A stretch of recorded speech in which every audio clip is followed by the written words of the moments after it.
Lord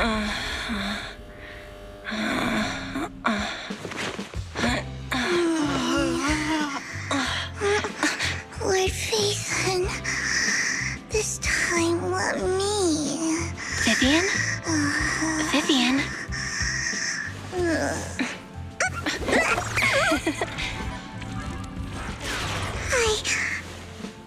I didn't disturb your sleep, did I?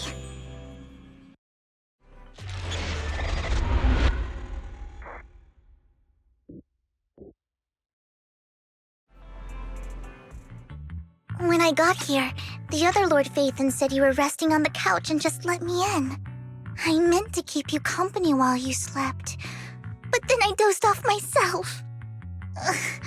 I was going to sit here looking super cute, hands cupping my face. You know, like the #1 sleepy face I want to wake up to pose.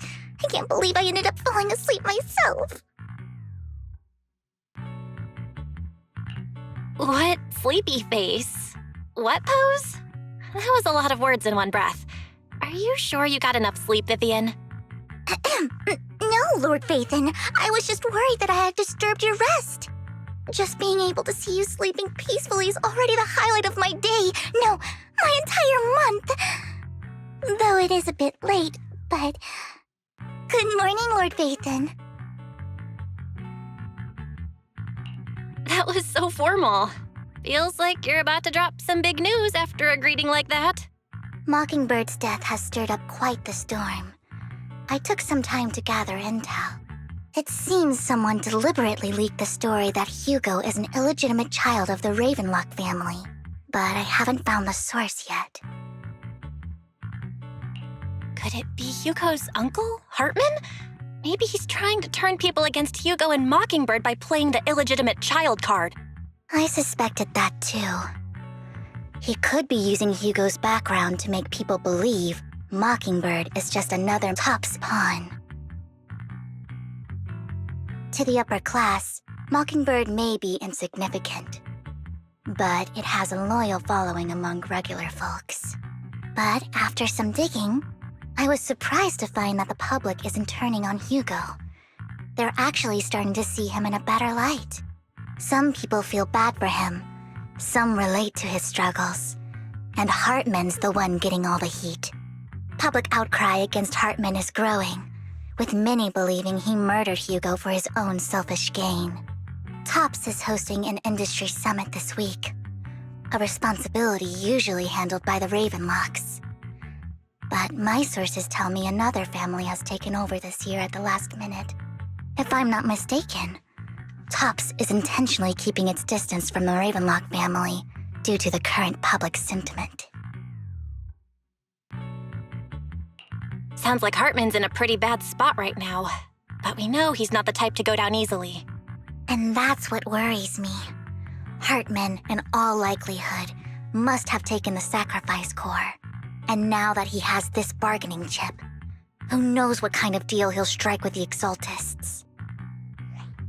Sorry for interrupting, Vivian, but I need a quick word with Belle. Oh, no problem at all. I'm sure you have important faith in matters to discuss. Take your time. I'll just be waiting outside. We can't make our guest wait outside. Belle and I will step out instead. Oh, don't mind me, Lord Phaethon. I wanted to browse the videotapes anyway. I'll be right here. Just let me know when you're done. Belle, Lycaon's outside the video store. He knows Vivian is with us, so he's hesitant about coming in. He's stressing over what he did to Hugo in front of Vivian, but he really needs to talk to us. Maybe you should go speak with him first. I'll go talk to Lycaon. Honestly, neither he nor Vivian is at fault. As proxies, it's our job to be the bridge between them.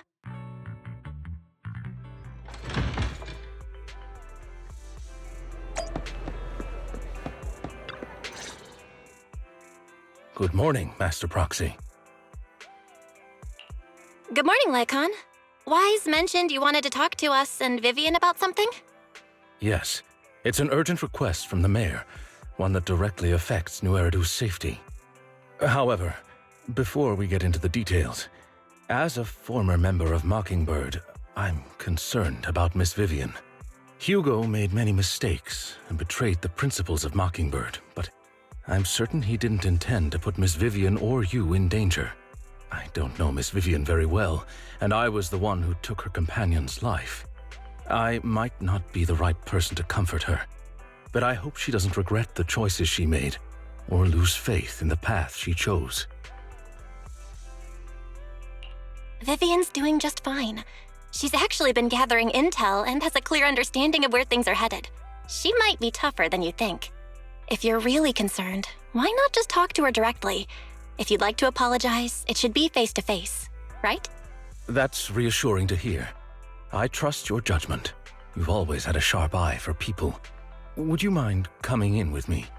I'd like to apologize to Miss Vivian in person. No problem, but I'll be staying neutral. Everyone has their own stance on this, and I get where both of you are coming from. As a proxy, I'm just here to make sure you have an open conversation. I'm not taking sides. I respect that. Thank you.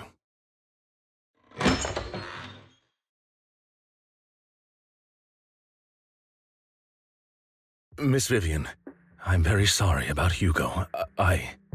You don't have to explain anything. I'm also part of Mockingbird.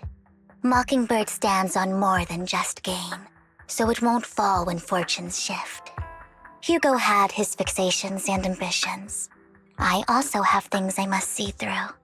I'm determined to get to the bottom of the Exaltus and the sacrifices. Miss Vivian, as a former member of Mockingbird, you have my deepest respect. You have my word, whatever comes next. I would never harm you or Master Proxy. As for Hugo, please accept my condolences. Condolences? That's not necessary. Mockingbird has plenty of tricks up its sleeves. This isn't the kind of act that ends so easily. Wouldn't you agree? You're right. Huh? That's it? You two just figured it out? Well, that was fast. Master Proxy, I believe we all share the same goal. Uncover the truth of the Exaltists and the sacrifices. The Mayor has tasked me with inviting you to take on this mission, and hopes we can work together moving forward. If the Mayor wants to work with us, I trust he will demonstrate his sincerity in kind. Mockingbird will not serve as a pawn for the powerful.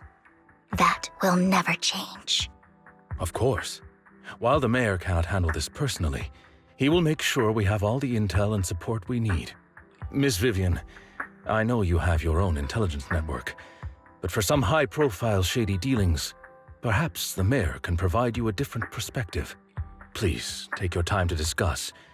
If you're open to collaborating, I'll set up a call with the Mayor so he can speak with you both directly. I need to discuss this with Wise and Vivian. With so many people involved in this, we need to be very careful. Of course, I completely understand. When you've made up your minds, you can find me at the Ballet Twins.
I'll connect the call to the Mayor now.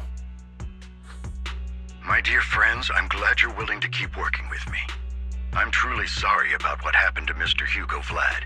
I didn't anticipate things would turn out this way. As Mayor, I can't fully condone Mockingbird's actions, but personally, I had a lot of respect for Mr. Hugo Vlad. I looked further into Bringer's map. The sacrifices were created by an exaltist named Landon, who was active in Janus Quarter. Mr. Landon passed away in an accident a few years ago. Before he died, he was researching sacrifices and was said to have created a batch of serum that could turn living people into sacrifices. The problem was, the serum wasn't stable, and after his death, the recipe was lost. No one knows what happened to the exaltist in Janus Quarter back then. But it's clear that after the leader died, there haven't been major exaltist activities in the area. Bringer's map marks the locations where the exaltists' most successful attempts at creating sacrifices were. Since this person has already passed away and the exaltists haven't been active around here for a while, then could it be that this is just Hartman acting on his own? Unfortunately, that's not the case. My sources confirmed that Hartman had been secretly in contact with someone, and they only meet inside the Hollow. Is it possible it's someone from TOPS? TOPS is a huge alliance of corporations. They wouldn't bother getting their hands dirty. Instead, they just sit back and reap the rewards. Everything Hartman is doing is to secure his place in TOPS and strengthen his power within the Ravenlock family. If my guess is correct, Hartman has gotten in touch with the remaining members of the Exaltists that used to follow Landon, helping them create new sacrifices. But what's in it for TOPS? There's no way the Exaltists would just hand over their secrets about sacrifices to Hartman, right? A sacrifice outbreak would throw the city into chaos. And that's when TOPS steps in, taking control of the situation on their terms. The public will see the mayor as incompetent, while TOPS comes off as the real protectors of the city. And when that happens, public trust will shift towards TOPS. And Mr. Mayor, you might find yourself in an unfavorable situation. Still sharp as ever, Miss Vivian. So, what exactly do we stand to gain from partnering with you? Please don't tell me you're doing this out of some noble concern for your citizens. I'm not some hero of justice, and I don't believe in lofty ideals or empty promises. We have a common enemy. While our ideologies may differ, we can work together on this.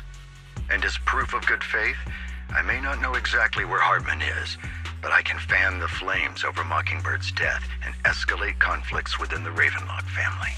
So it was you behind the rumors. No wonder I couldn't trace the source of the public outcry. I'm not the one who started the rumors. I just helped them spread faster after they leaked. And I pulled a few strings to make sure the story painted Mr. Hugo Vlad as a heroic figure who was unfairly persecuted. As I said before, I had a lot of respect for him, and I'd be happy to clear his name. Now let me lay out my terms for collaboration. After looking into it, I found that the dormant sacrifice you discovered wasn't the only one. There are more places where sacrifices might be lying dormant. Too many eyes are on me right now, so I can't send my own men to deal with it. I'd like to ask you to retrieve the sacrifices from those locations.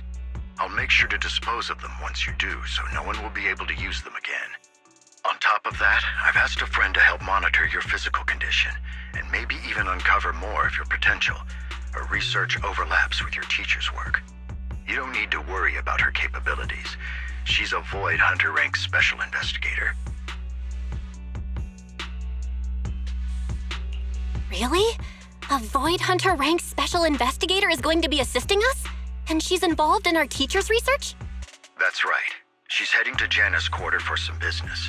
I wanted to set up a formal meeting, but she declined. She prefers to assess things on her own and will reach out when the time is right. She'll let you know the details then. So it looks like you both are on board with this commission and ready to help recover the sacrifices? Okay. We don't want new Eridu falling into chaos either. We'll do what we can. I know you won't let me down. Given our positions, we might not be friends, but we're definitely not enemies. I'll leave the rest to you then. I've got to go. Goodbye.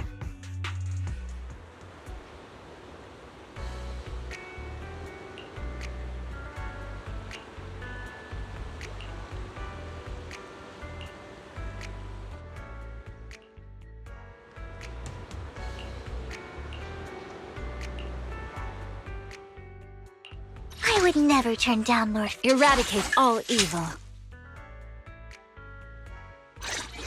My blade is ready.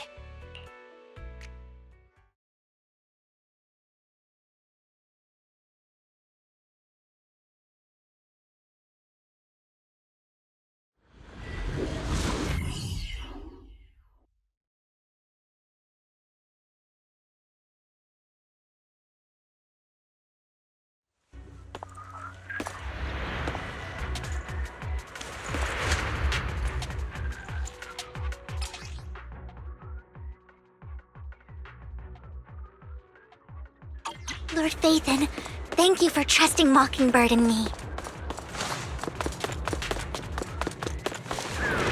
Don't touch me.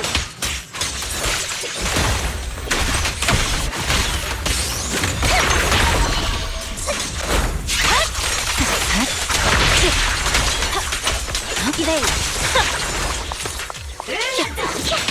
Okay. Allow me.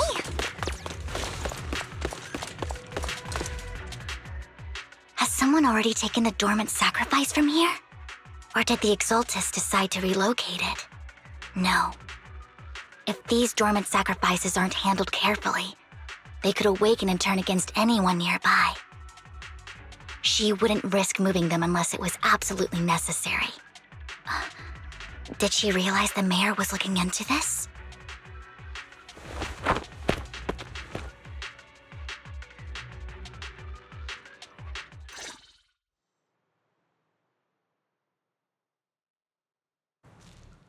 Did Hartman just make up this intel to get a shot working with us at Tops?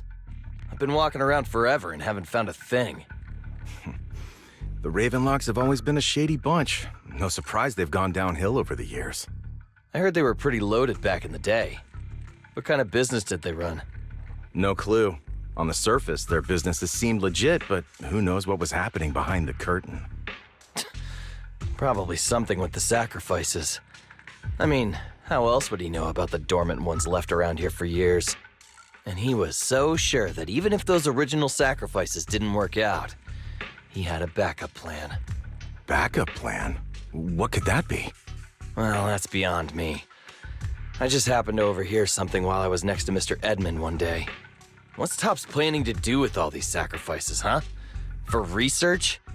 Do you think we'll ever have a normal life in the Hollows? Don't ask questions you shouldn't be asking. All right. There's nothing here anyway. Let's leave the Hollow and report back on what we found. And we'll make it just in time to clock out for the fieldwork shift. Let's get out of here first.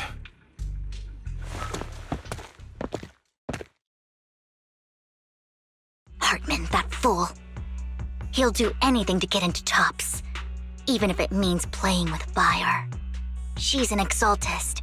Human lives have never mattered to her. The more people get dragged in, the greater the danger. Vivian, I've been dying to know. Who is this she you keep mentioning? I apologize for losing my composure. Please don't mind me. The she I'm referring to is with the Exaltists. Someone I have a history with.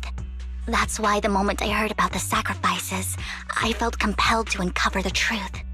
I never meant to hide anything from you. It's just that, for me, the Exaltists bring back painful memories. And I'm not ready to face them yet. So, Lord Phaethon, please give me a little more time. Once I've gathered my thoughts, I promise I'll tell you everything. Sure, I won't pry anymore. Everyone's got a past, and you don't have to dig up old wounds if you don't want to. I can see the Vivian I know now is super brave and kind. I believe you've really put in the work. Lord Phaethon, if we weren't in such a hurry, I'd spend 3 whole hours singing your praises. I'll make note of this and make sure to get it done before bedtime. First things first, let's track down those dormant sacrifices. The Exaltists have probably realized someone's after them by now. I wish we knew what Hartman's backup plan is. I just can't shake the feeling that something bad is about to happen.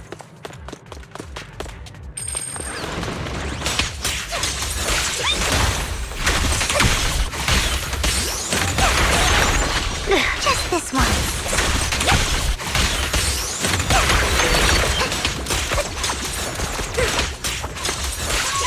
Ambush!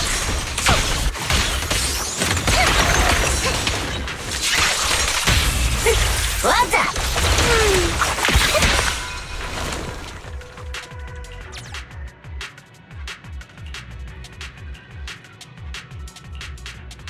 Hugo may have done terrible things, but he had his reasons. Mockingbird might be seen as the bad guys by a lot of people, but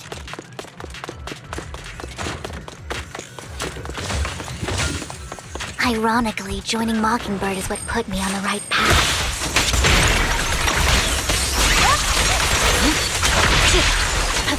For the first time. Nothing here either. Are we too late? There's some...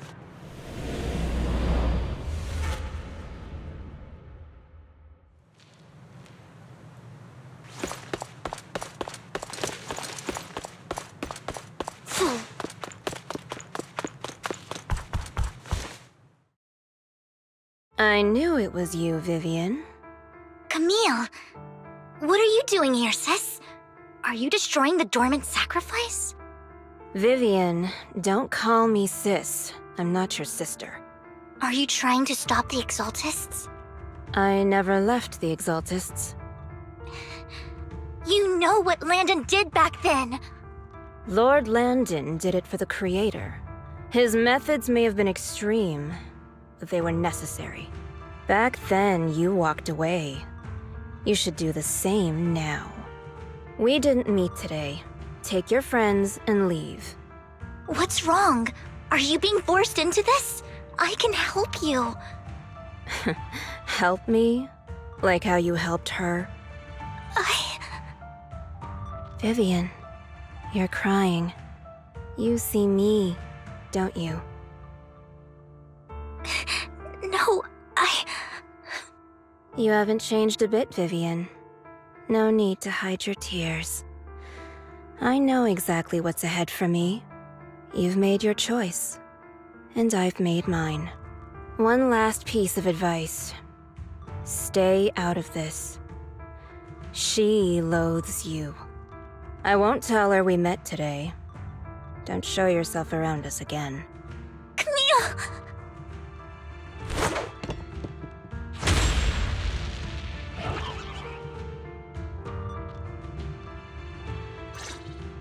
Lord Phaethon, watch out! Watch out! I'll tell you what that was about later!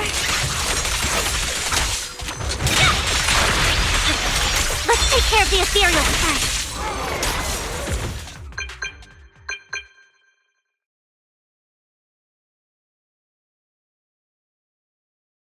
You two took longer than I expected. Did something happen? We searched the coordinates the mayor provided. Most of them were already empty. No dormant sacrifices. Camille, the Exaltists have been actively destroying the dormant sacrifices. The Exaltists? There's no reason for them to go after the sacrifices, right? Vivian is telling the truth. I saw it too. And one of them is someone I once knew. I thought she would leave the Exaltists after Landon's death, but she stayed. Do you have a history with the Exaltists, Vivian? When I was a child, I stayed with the Exaltists for a while. Back then, Landon was one of the most respected figures among the Exaltists in this region. A lot happened, and after Landon died, I left. I can't turn a blind eye to the sacrifices. I know all too well how many lives have been lost bringing them into existence. Ever since I learned a sacrifice had appeared in Janus Quarter, I haven't been able to stop worrying. I won't let history repeat itself. That's why I asked Hugo to investigate, starting with the Sacrifice Corps. Vivian. Please stop. I'm not looking for comfort. I'm just recounting the story for you to understand the situation. We've got bigger things to focus on. But when I do need comforting, I'll come straight to you. I hope you'll make time for me, Lord Phaethon. Just so you know, I'm not the easiest to console. No worries. I'll totally have your back until you're feeling better. Okay, back to the matter at hand. That conversation between those two TOPS employees back in the Hollow is still bothering me. They said Hartman had a backup plan, and that got me thinking about some news that was quietly swept under the rug. Lately, there have been mining accidents in Ravenlock-controlled areas. Many workers have died. The families were paid off with huge settlements, way more than usual. No protests, no controversy, and the issue was buried. But considering the Ravenlock's financial position, why would they be so generous with payouts? That sounds sketchy. Are you saying they made up the accidents and the workers' deaths? Precisely. I don't think those workers died in mining accidents. I'm planning to reach out to some old friends, see if they've heard anything about this. Do you have time, Lord Phaethon? My contacts are just near 6th Street. Care to join me? I'm in. Let's go together.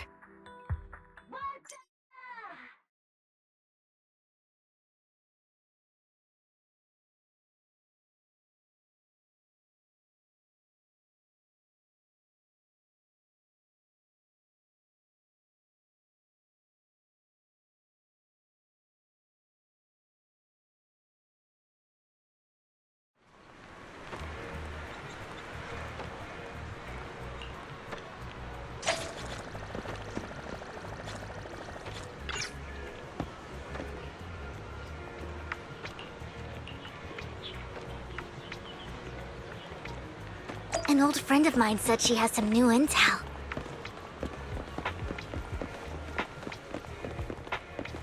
She's like a mentor to me.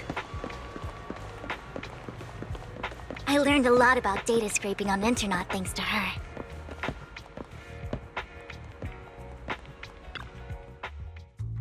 Rain! Long time no see. Yeah, it's been a while. Rain? You two knew each other? Yeah, Phaethon. Long time no see. Rain, you actually know that Lord Phaethon is Lord Phaethon? No, I mean, you actually know Belle is Lord Phaethon. I didn't know right away. One time, I needed a favor from Nicole. I only found out after meeting them. I mean, who would expect a legendary proxy to be running a video store for a living? Oh, by the way, your idol... Rain, let's not bring up old stuff. Lord Phaethon wouldn't be interested in that. Why are you all tense?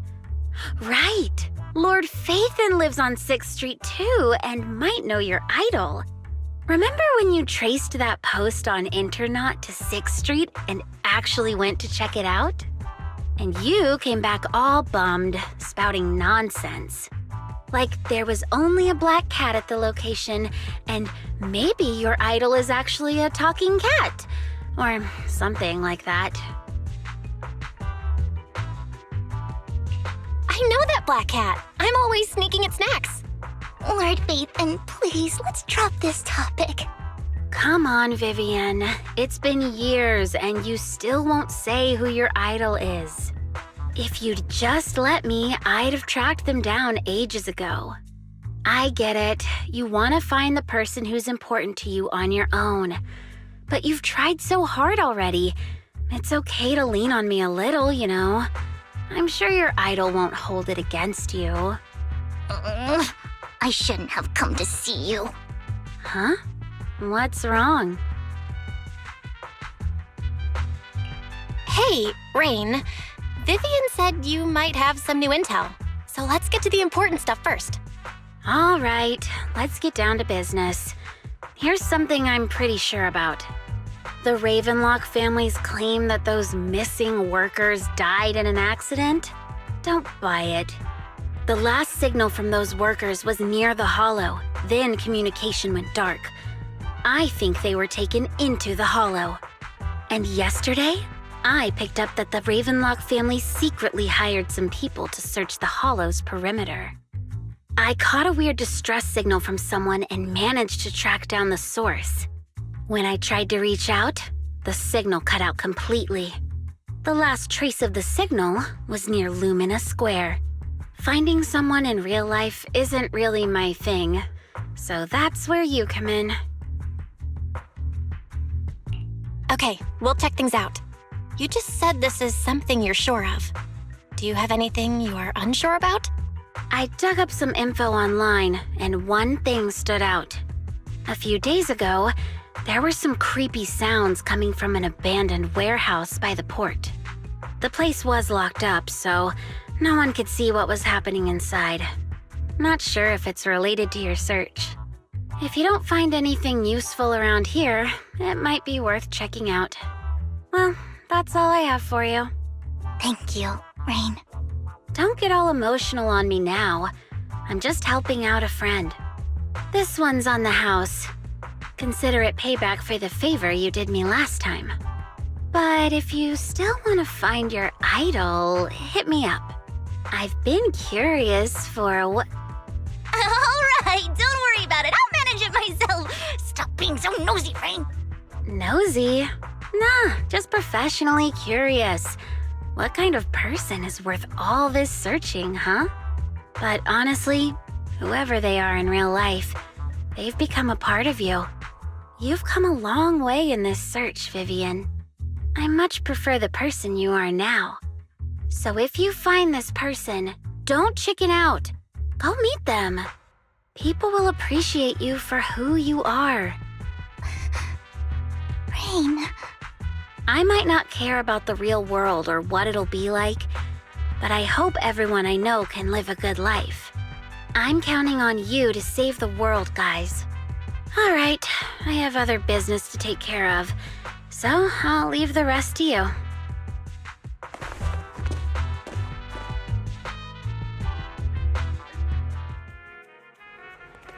Lord Phaethon, please pay no mind to what Rain said.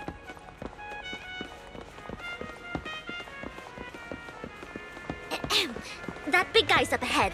Let's hurry.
Don't take me back, please.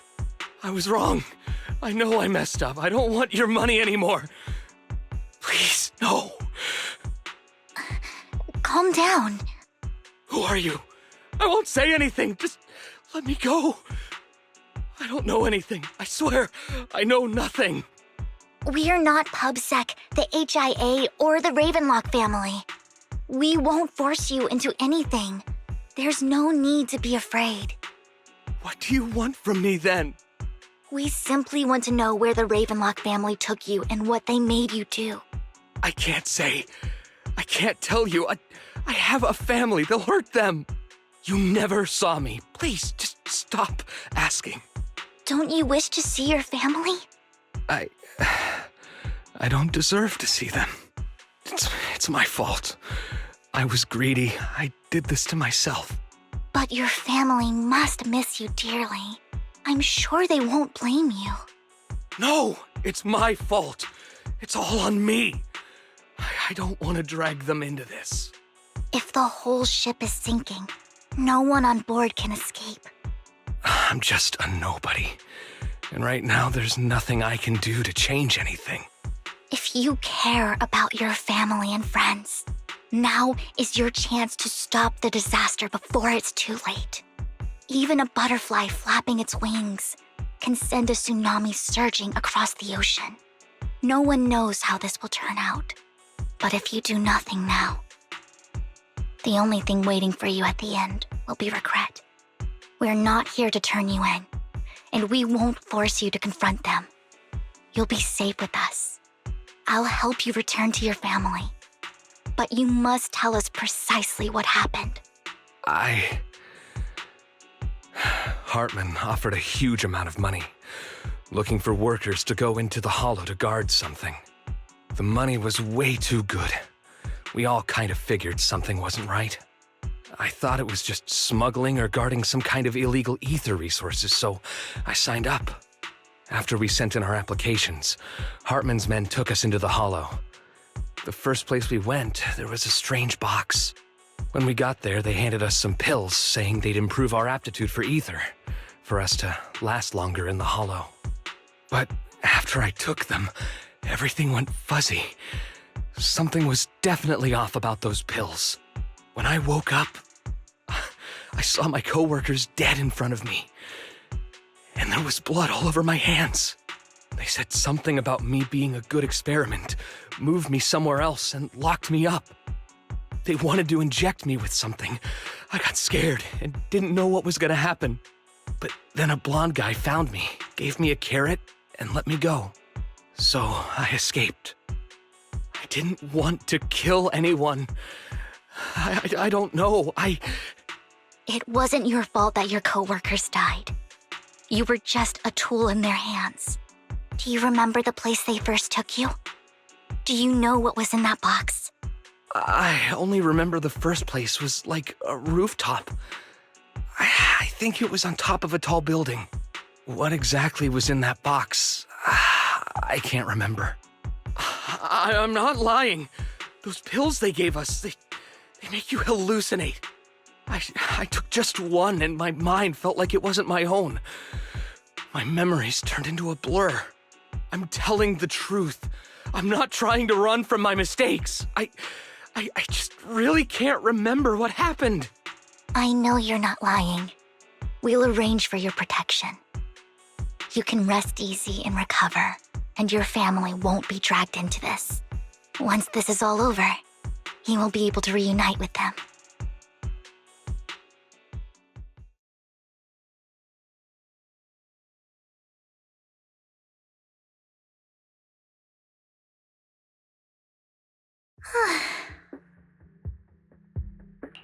I've been meaning to say this for a while, Vivian. You're just so calm and decisive when things get tough. Totally different from the impression you gave me at first. Actually, I wasn't always like this. I used to run away when things got tough. There was even a point where I just wanted to disappear. As if my very existence was the source of suffering. I wondered. Perhaps leaving it all behind could put an end to the pain. Whoa. It's hard to imagine you like that. I mean, you had this super intimidating vibe when we first met. Well, I was on a mission at the auction when we first met. And just as Rain said, I've come a long way from who I used to be. Speaking of Rain, it's still wild to me. I never thought you and I would have mutual friends. And you even know one Denny Boo. Can you believe we might have passed each other so many times without even realizing it? Enough about me. Tell me more about you, Lord Phaethon. Where have you been, and what have you experienced? Looking back, I feel like I've been through a lot lately. My brother and I even lost our Phaethon account. Oh, everything started when the Cunning Hares took something from the Red Fang gang.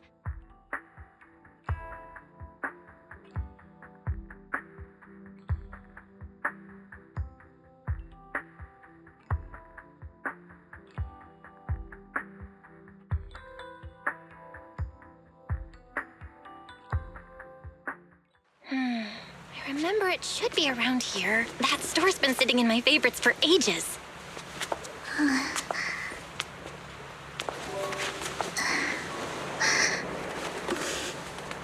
Lord Phaethon! Huh? What's up? I've seen that black cat on 6th Street. That harmonica in the outer ring you mentioned. I've heard it before, too. I've even been to the monument outside Hollow Zero. But none of that was a coincidence. It was me.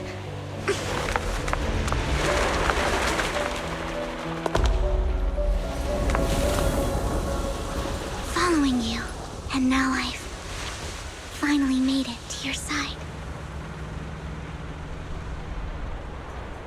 Ever since I was little, I had been seen as the bringer of bad fortune. I had traveled to many places and witnessed far too much misfortune. Every tear I shed brought disaster. I've heard too many curses to count. I loathed my tears as much as I despised my own existence. Wherever I stayed, tragedy followed. I had roamed too many places, and each time, it ended the same way. I didn't know where I could go anymore. One night, I stumbled upon a post discussing me. Whether they knew me or not, everyone seemed convinced that I was the source of the curse. Some mocked me with cruel intent. Some wished I would vanish, and others speculated maliciously. It really seemed that my very existence was a disaster. In that moment, as darkness enveloped the city, I saw lights flickering to life all around New Eridu. So many lights, and not knowing where to go, I thought, if only I could disappear into those lights. I made up my mind, and right then, my phone rang. I decided to take one last look. I wanted to know who left me my final message from this world. It was you, Lord Phaethon. Wait, really? Me? Yes. And I checked with the other Lord Phaethon. You were the one using the account at that time. But I know you probably don't remember it. After all, it was just an ordinary day with an ordinary post and meaningless comments online. But for me, it was the night I finally realized where I could go. I wanted to walk the paths you had walked, see the sights you had seen. And then, one day, share it all with you, face to face. What did I even say in that comment? I can't remember off the top of my head. Well, you'll have to figure it out for yourself. I'm not telling you. Huh? No! So, Lord Phaethon, thank you. Not only for that comment you made that day, which was a silver lining for me, but also for giving me the courage to become who I am today. The Vivian standing right in front of you now, Lord Phaethon. I truly like who I've become.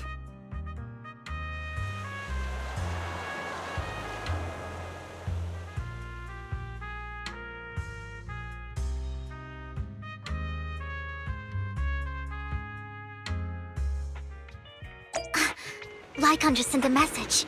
There's an update. Let's head back to the video store and go over the details together.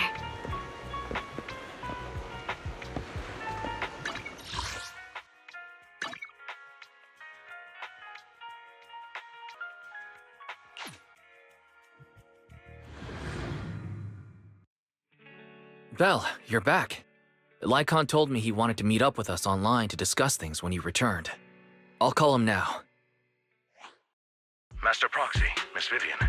The gentleman Rena brought back has stabilized and calmed down now. Based on his account, we've identified where Hartman is hiding the core. He also mentioned that Hartman plans to trade the core with a group of people. We suspect that this group consists of members from the Exaltists. I knew it. Now that we have the location, it would be splendid if we could seize the sacrifice core before they do. Precisely. We hope you can head to the location as soon as possible to secure the sacrifice core.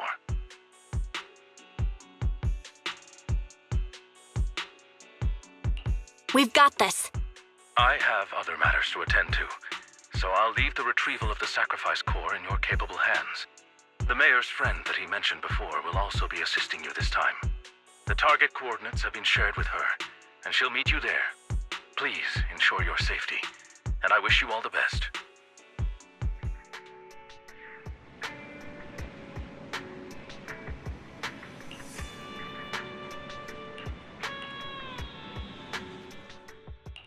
I would never Wanna... This is the path I follow.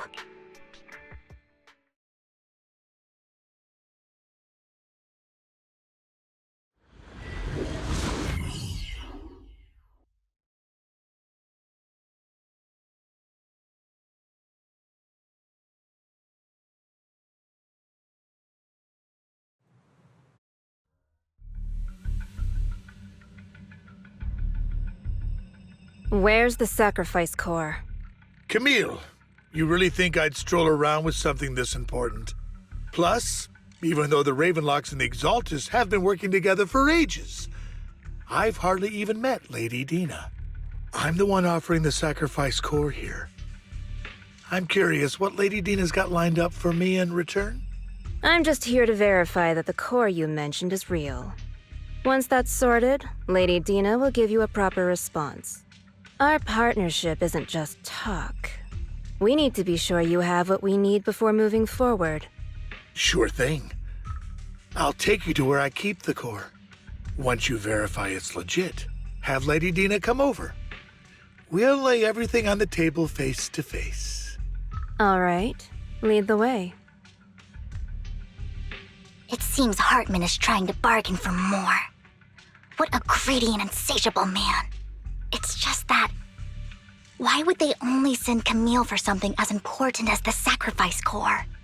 And I can't shake the feeling that Camille doesn't want Hartman and Dina to meet. Why is that? Who's this Dina he just mentioned? Is she the leader of the Exaltists? Kind of. Lord Phaethon, I really think we should hurry. We must get to where Hartman keeps the core before anyone else does. I've got a shortcut planned, but there are gonna be ethereals along the way. I'll let you handle them, Vivian. Don't worry, Lord Phaethon. You're in capable hands. I'll ensure your safety.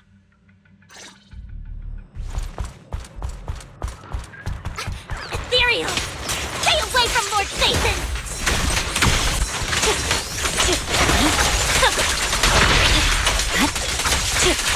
Oh my!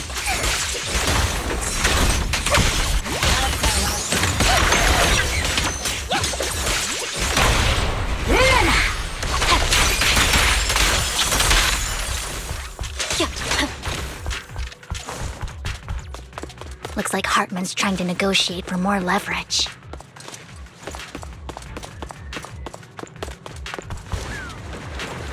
Let's get out of here before we're spotted.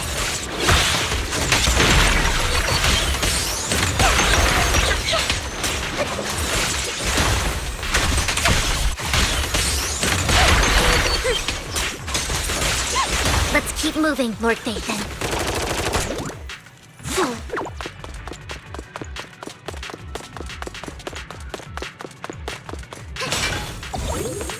Don't touch me. Leave the enemies to me, Lord Phaethon.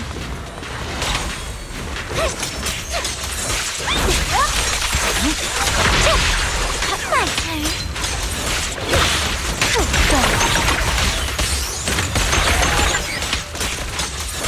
Okay.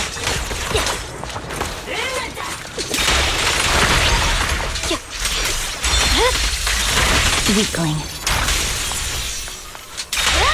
They're still over there.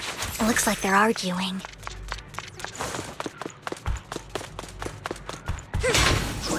This is our chance. Let's hurry.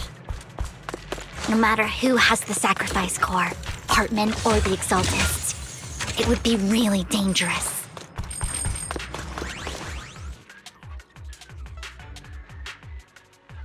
Hand over what's in the box. Or we do this the hard way.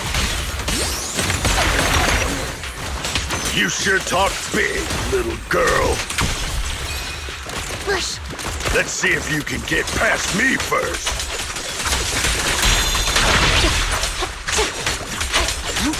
Let's hurry and secure the sacrifice. Lord Phaethon, the box is empty. So Hartman never kept the core here to begin with? How did you even find your way here? Where's the core in the box? What did you do with it? You call this keeping the sacrifice core safe?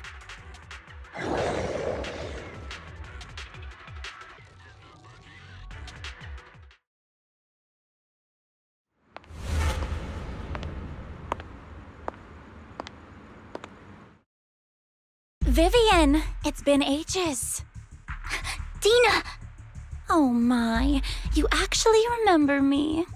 So sweet. Look at you, thriving. I thought you'd totally forgotten about our past. So, tell me, do you ever dream about the people you've killed? Are they crying in your head all night? Back then, I had no idea. You had no idea? While you were soaking up all that love from your daddy and everyone else, you had no idea what was going on? I wasn't... Lady Dina, Miss Vivian didn't actually... Camille, when did I say you could meet up with Hartman today? I just wanted to make sure the sacrifice core is legit. I was worried Hartman might try to pull a fast one on us. Really? So loyal. I thought you'd be more like the old days. Just a few words from Vivian and you'd be plotting my demise. Just like what you did with Father. I won't, Lady Dina.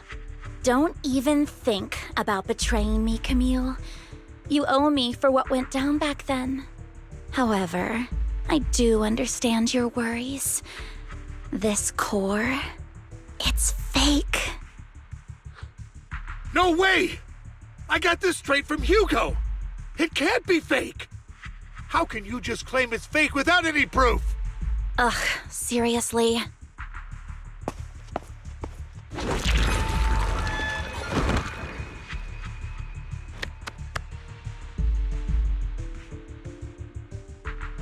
The sacrifice core can max out the ether particles within human bodies in no time at all. But look at your little subordinate. How uncouth. He's making noises like some animal. Can you shut him up? So annoying. The masterpiece Father made for the Creator isn't this worthless piece of junk you're holding. So, the real core. Vivian, where do you think the sacrifice core is really at? I don't know. If I knew where the real core was, I'd destroy it without a second thought. Dina, you understand what the sacrifices are. And you know those who were blessed should not have to endure such horrors. Oh, they shouldn't have suffered those horrors. Weren't you the one who decided if they'd be blessed or not? If it weren't for your tears, how would they have encountered such misfortune? How self-righteous, Vivian. Their fates were in your hands. It was you who brought disaster on them. Landon just needed an excuse. He needed someone to blame. Whether I shed tears or not, he'd treat living beings as mere subjects for his sacrifice experiments. Dina, you know all of this. Landon even went so far as to sacrifice you. Shut up, shut up, shut up! Father did it for his great cause. Vivian, why do you always mess everything up for me? Everything! You did it before and now again! You just had to ruin my plan. I was so close to fulfilling Father's last wish. If you don't give me the sacrifice core, be prepared to become food for the ethereals. I told you I don't have the sacrifice core. Otherwise, I would have destroyed it already. Lord Phaethon, find the right moment to retreat. She can be quite unpredictable when her temper flares. Oh, really? You don't have it? Then I suppose there isn't a reason to keep you alive.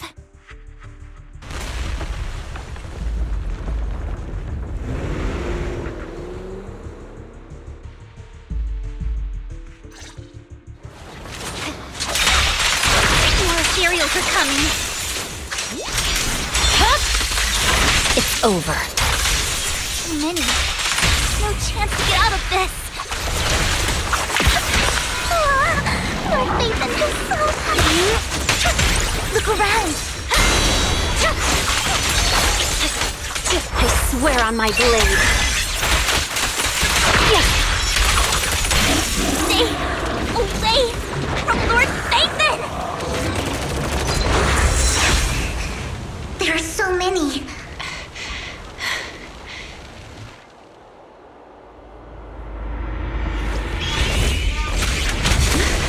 It's ink.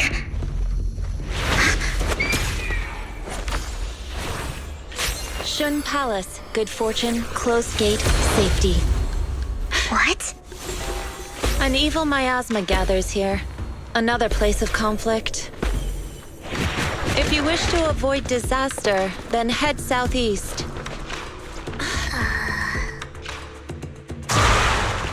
Now! Thank you.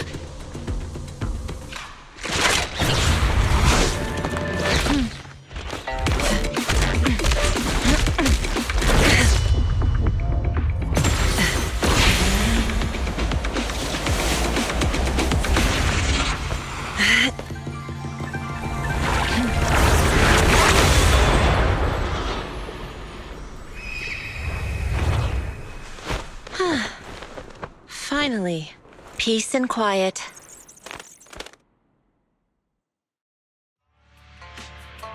You must be Belle, right? Mayflower mentioned a special partner might need my help. Can I ask, who are you? I'm the 13th generation master of Yunque Summit. You can call me Yixuan. Mayflower passed along your info, and I was curious what kind of person you are, so I came to see. At first, I thought it might be a hassle, but your energy feels really calming. Quite nice, actually. Oh, so you're the investigator the mayor talked about. Yes, he also asked me to be your temporary teacher and offer you a bit of guidance.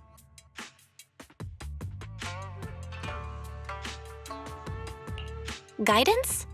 What exactly does that mean? Unfortunately, this isn't the right time or place to talk. I have some investigation work to catch up on, and it seems you've got quite a lot on your hands, so let's part ways for now. I'll find a good time to visit you soon.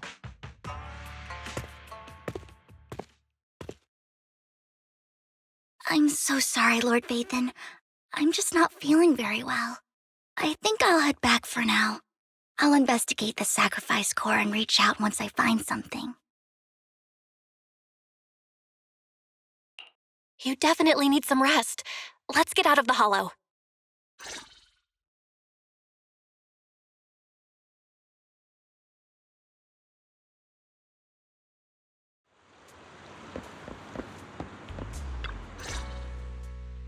Lord Phaethon, are you going to rest now? I'm not in a hurry to get back. You've been kind of off since we got out, and it's got me worried. If something's bugging you, just spill it if you want to. I'm a pretty good listener, you know. I didn't mean to keep my past from you, Lord Phaethon. When I was little, people thought I brought misfortune, so no matter where I went, no one wanted me around for long. Then, one day, Landon adopted me and brought me to the Exaltists. There, I met Dina, who was so kind to me, treating me like a dear sister. She told me her father, Landon, was a great man who'd one day make everyone stop fearing the Hollows, so all life could live freely inside and outside of them. Dina helped Landon pick people for the blessing, and everyone in the Exaltists respected her greatly. Those who received the blessing would have a better ether aptitude, allowing them to enter the Hollow freely without fear of sudden disaster. Back then, Dina would chat with me every day, always about the Exaltists and her father. But things between us shifted when Landon asked me to step in for Dina. Landon told me I didn't only bring misfortune, and that if I listened to him, I could actually help people. After that, he'd take me to meet people, and if I shed tears, he'd give them a blessing medicine. Those who got the blessing could dodge calamities. At first, I was ecstatic, thinking I could help others. I shared my joy with Dina, but that was when she started to pull away from me.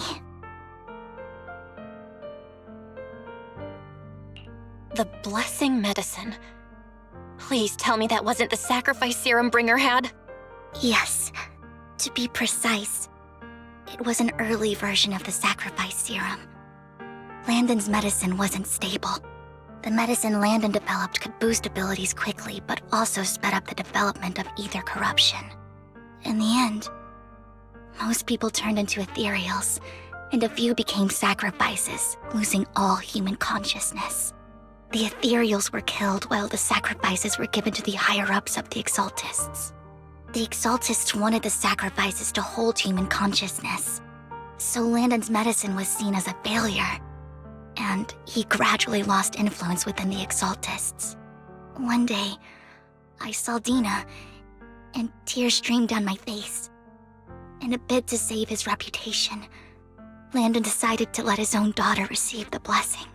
I had always thought that getting the blessing was a good thing, until I saw terror in Dina's eyes that day.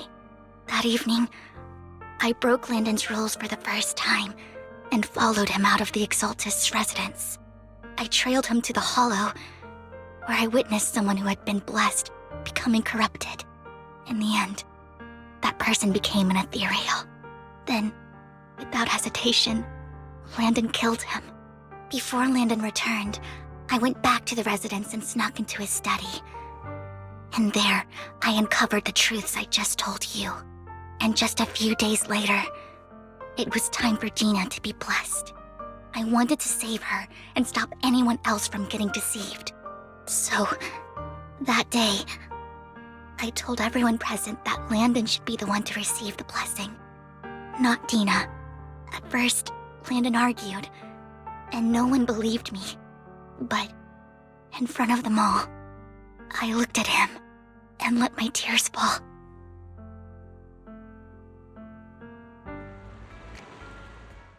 Lord Landon, please accept the blessing. Vivian, you... Why won't you accept the blessing? Were you lying to us? Ungrateful fools! You have no use anymore! Liar! Run! Run! Dina! Dina, wake up! We have to go! Vivian, What's happening? Listen to me! Lord Landon's so-called blessing isn't...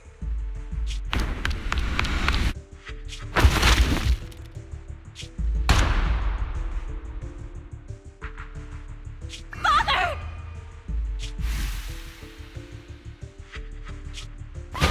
No, I was just... Mom, I want to go home. It's got nothing to do with us.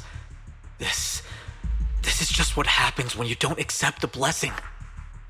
Vivian, was this you?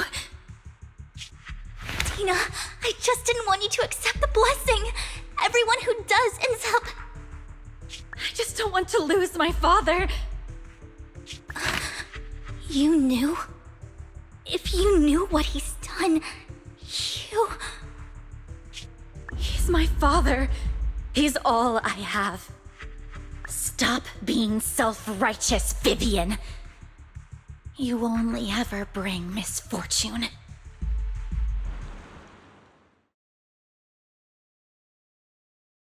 I thought once Landon was gone, Dina would leave the Exaltists. I never expected her to continue his research, or that Camille would stay. Camille lost her entire family in a hollow disaster, so she's always supported the Exaltists. She's not a bad person. She's just someone searching for hope. She joined the Exaltists very early on, and even watched Dina grow up. That day, she was just so desperate to save Dina that she... All these years, she's been following Dina, taking care of everything out of guilt, I think. But I didn't just fail to save Dina. I trapped her. I see misfortune approaching, but I can never change its course or avoid the bad ending. Maybe I really am a bringer of misfortune.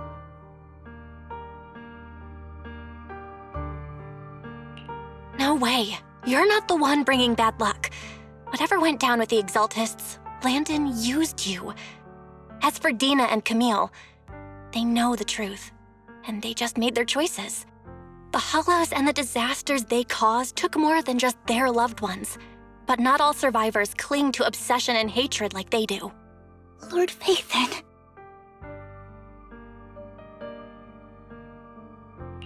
You need to believe in yourself. You're currently resolving the sacrifice crisis with your own effort. I remember you saying you really like yourself now. So what's changed? Yes, that'll always be true. Thank you for listening to my story today. Years have gone by, but I've never had the courage to face all this.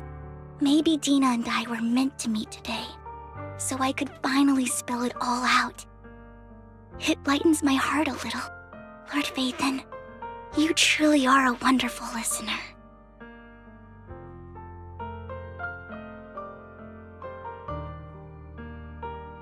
Whenever you're feeling down, don't hesitate to come to me. I will. It's been such a long day. You must be exhausted. I'll track down the location of the sacrifice core and let you know what I find.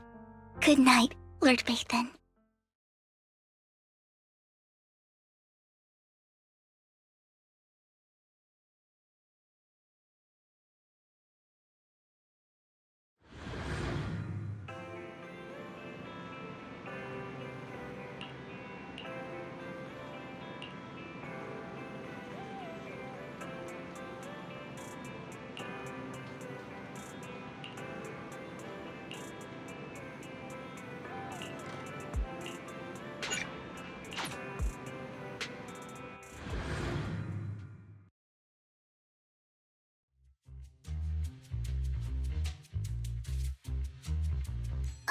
Shul, I didn't expect you to be working here. Perfect. I was just covering someone's shift. The screening here is super strict, and I was afraid the supervisor would realize I was new and subbing for someone, so I hid in the control room during the supervisor's inspection. So I happened to bump into this guy, a blonde man wearing a hat, and I think he was checking some footage. Then he logged that footage into the tape he brought. Later, I found that part of the footage had been wiped. Blonde. wearing a hat. Could it be Hugo? Do you know him? I think it's him. If it were Hugo... I think I know where he would hide the tape. Thank you, Shaw. You were a big help. Great! You also helped me a lot when I started working. I used to make mistakes all the time. If it weren't for you cleaning up my messes, I would have been fired ages ago. So I'm happy I could help you too. All right, go ahead and do what you need to do. We'll catch up another time.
If I'm not mistaken, you and Vivian share the same goal. Silence is no good for negotiation.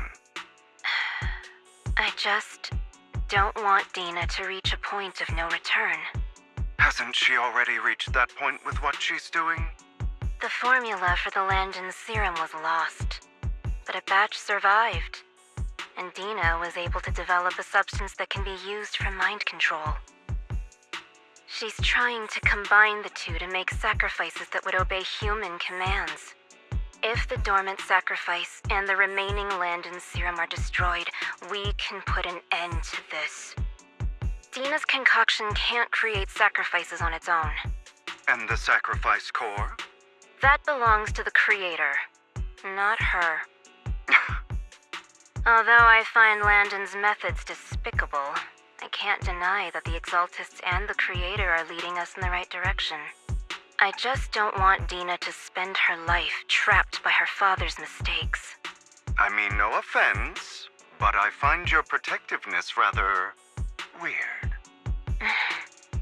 I will confirm the location of the dormant sacrifice and find the chance to relay the information to you. I do not want any of my people to be going into danger. As for the sacrifice core, I can only guarantee that it will not fall into her hands.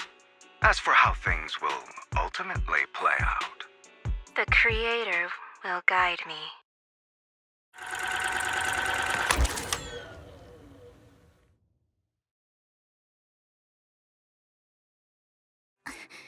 Camille was actually destroying the dormant sacrifice?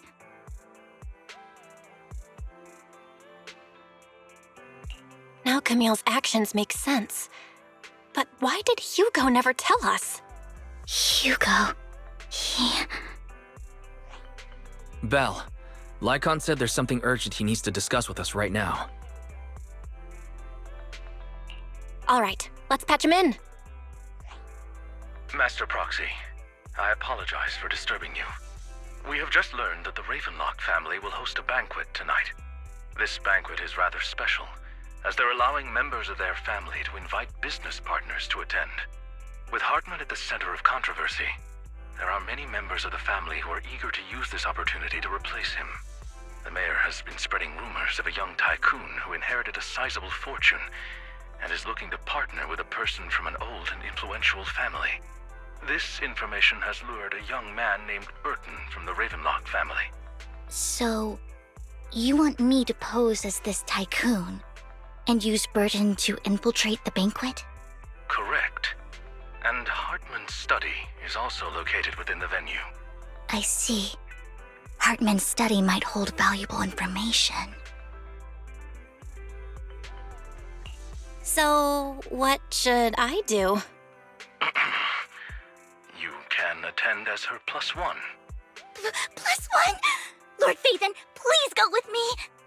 Master Proxy, it seems Miss Vivian requires your presence, so... Yes, just your presence will help me immensely!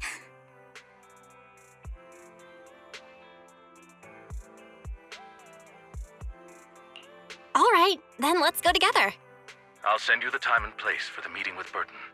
If you encounter any danger, please evacuate immediately or contact me for backup. I hope everything goes well for you tonight.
Miss Banshee, I believe I've shown you my sincerity. Now how about you?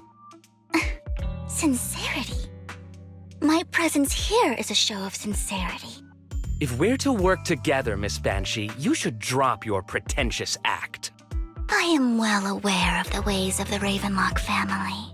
If I were to come empty-handed, I probably wouldn't even be able to make it out the front door tonight.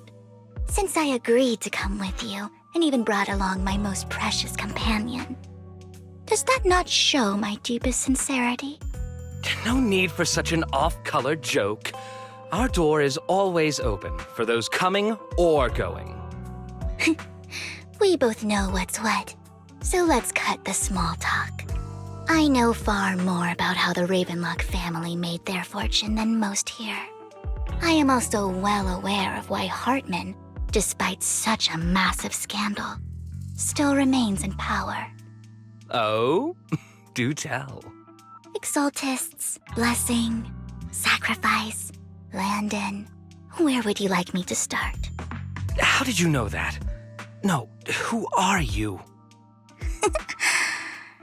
Don't be so tense. If I'm not mistaken, it's about time the banquet began. My companion and I are practically famished. Is this how you treat your guests? By letting them starve? Perhaps when we've had our fill, we'll remember where the sacrifice is hidden. You know where the sacrifice is? So, can we go get something to eat now? And I'm also looking forward to receiving a special dessert from you. We can discuss what you wish to know while we enjoy dessert. Of course. I wouldn't let such an important guest discuss matters on an empty stomach. As for dessert, I will prepare it myself, and I guarantee it will satisfy you. I'll come find you later.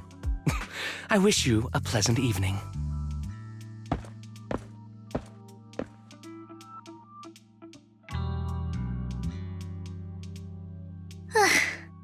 These kinds of people are exhausting to deal with. I really don't know how Hugo used to put up with it. What did you mean by dessert just now? I couldn't really follow. Hugo taught me that bringing up dessert in such situations is a way of telling the other party they need to offer more. Fortunately, that old fox Hartman is terrified of losing power. He's definitely keeping the destruction of the sacrifice and the fact that the sacrifice core is fake hidden from the other family members. Otherwise, Burden wouldn't have been so willing to raise his offer. Lord Phaethon, let's find Hartman's study when the banquet is at its busiest. All right, I've already taken note of the surrounding terrain. Once more people arrive, we'll enter the garden through the door in the corner of the banquet hall. Wherever you go, I'll follow, Lord Phaethon.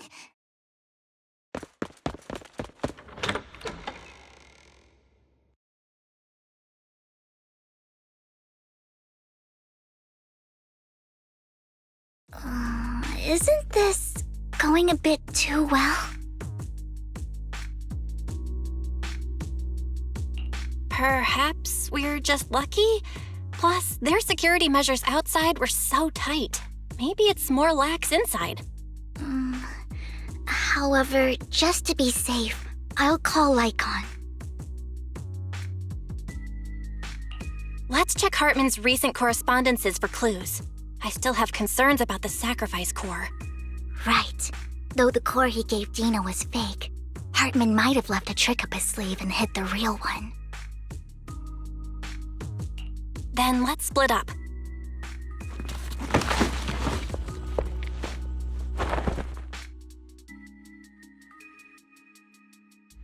Esteemed guests, is the catering at the Ravenlock family banquet not to your satisfaction?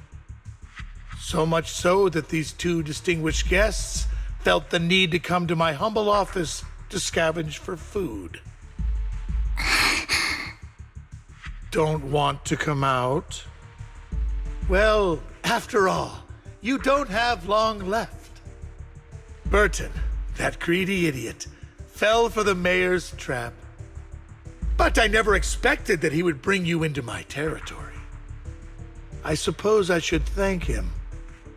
Otherwise, I would have had to go to great lengths to eliminate you. Vivian, Phaethon, give Hugo my regards. Tell him I shall be taking the wealth and power of the Ravenlock family for myself.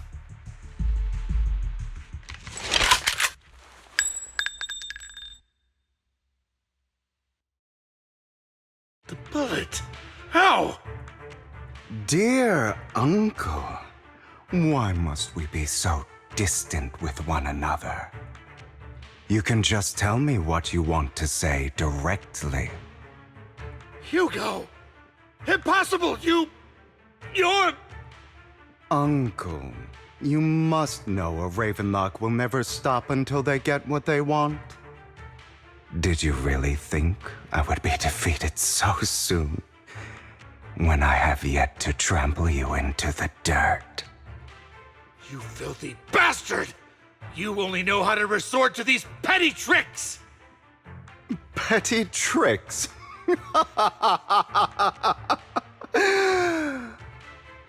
Perhaps you'd like to know what I managed to accomplish using this faked death of mine.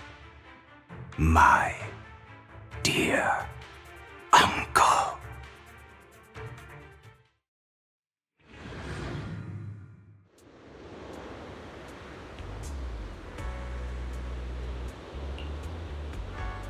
Faking my own death.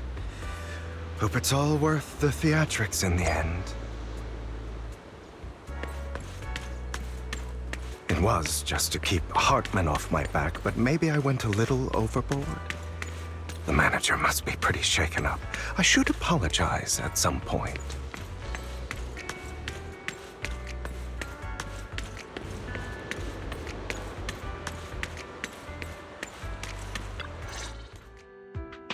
You're taking longer to rest than I expected.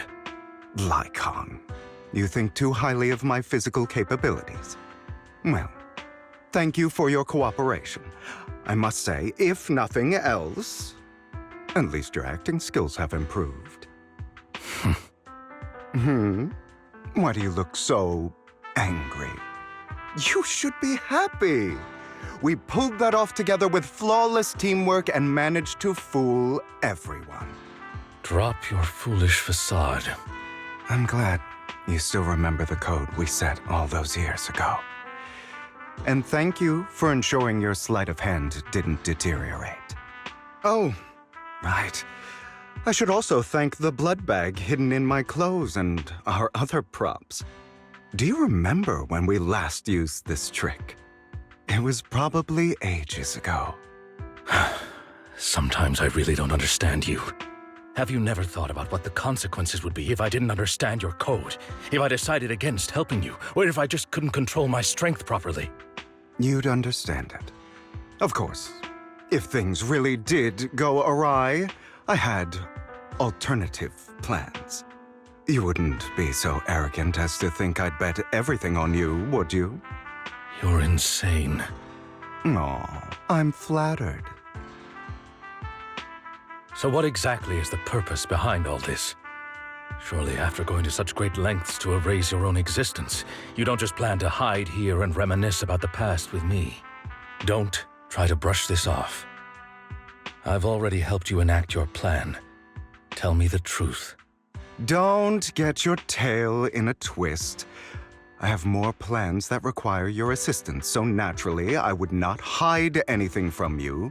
Simply put, as things stand, whether as Hugo Vlad or as Mockingbird, I am doomed to die. Seems you've made quite a few enemies.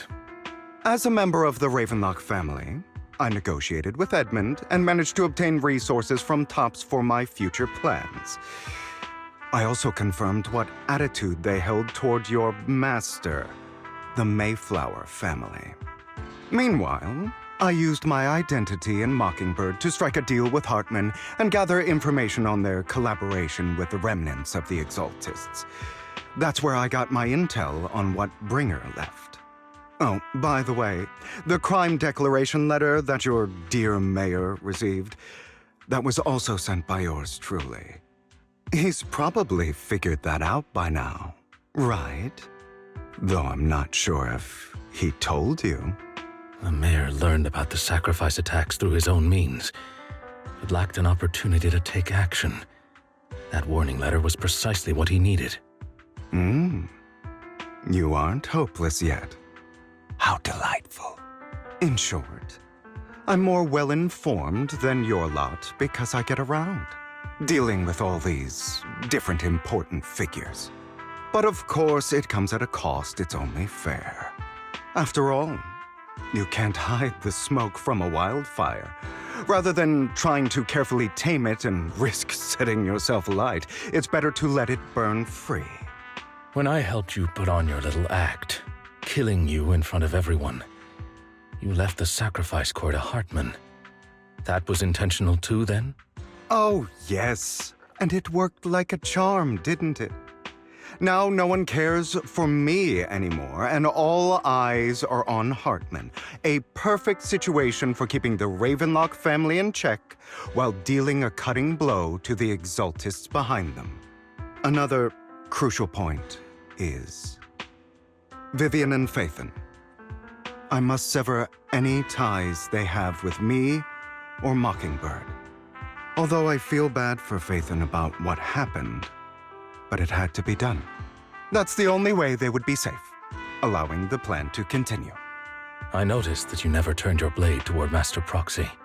So, those words you said back then were also... I will bloody my hands. I will carry the weight of my sins. I will become the Abyss. Obviously, it was all an act. My acting has always been impeccable, as you know.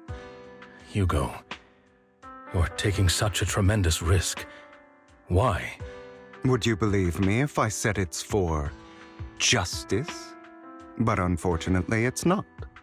I want revenge on the Ravenlock family. And I will make sure that despicable excuse for a human being, Hartman, suffers a slow, torturous end. Of course, I also promised Vivian that I would help her investigate the whole thing with the Exaltists. That's all. You don't look too good. Is it your wounds? No. This is the first problem I plan to resolve. Lycaon, do you have a place that is sufficiently discreet, quiet, and can take a lot of damage?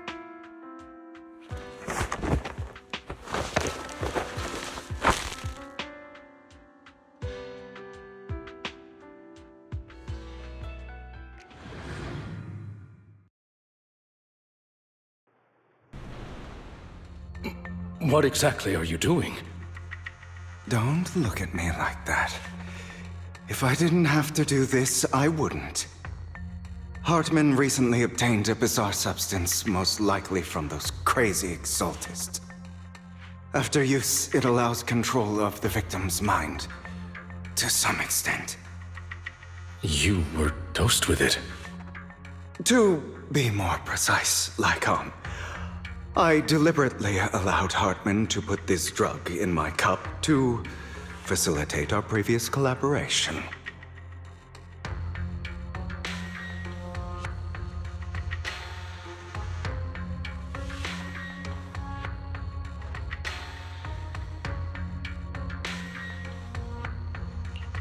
After finding out about it, I quickly found someone to help analyze its composition. The good news is he gave me a very low dosage, perhaps because he was afraid I might notice. There's a different medication that can delay its onset, preventing me from actually being under his control. I simply need to put on a show in front of my dear uncle. The bad news is that currently there is no antidote. When I delay those effects, however, they will accumulate and erupt when my body reaches its limit. It may even break my mind. And that's exactly what's happening now. I need to endure those accumulated consequences. So, I will lock myself in this room for however long that takes. I've tied my limbs to prevent me from smashing this place or accidentally hurting myself. Anyway, after you leave, do not open this door, no matter what you hear. I recommend seeking professional medical assistance. This is advice I received from a doctor. Or are you saying you don't believe I can make it? So, Lycaon, come find me here at the scheduled time. All you need to do is smile and await my victory. What if I want to stop you? You know you won't succeed. You never have. And you never will. Well, time is short. Let's begin. I understand. Don't die, you stupid bastard.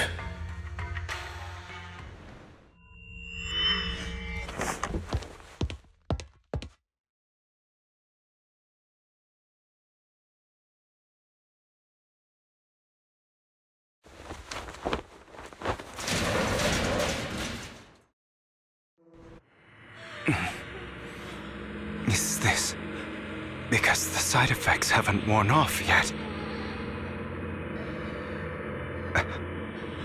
Lycaon's late. I'm surprised. Or is something wrong with time itself? Looks like someone's over there. Might as well go ask.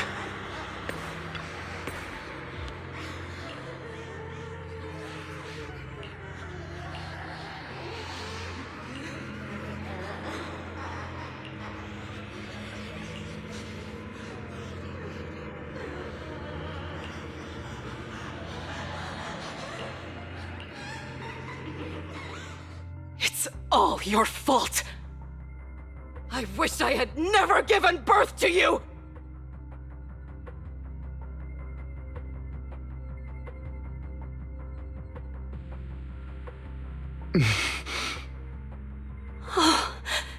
Everything will get better if you just die, right? If you die, he'll come back. We'll have another, more perfect child. One who will inherit the Ravenlock family bloodline. Then I'll be able to escape this pain. So, Hugo, for the sake of Mommy's happiness, just die, okay?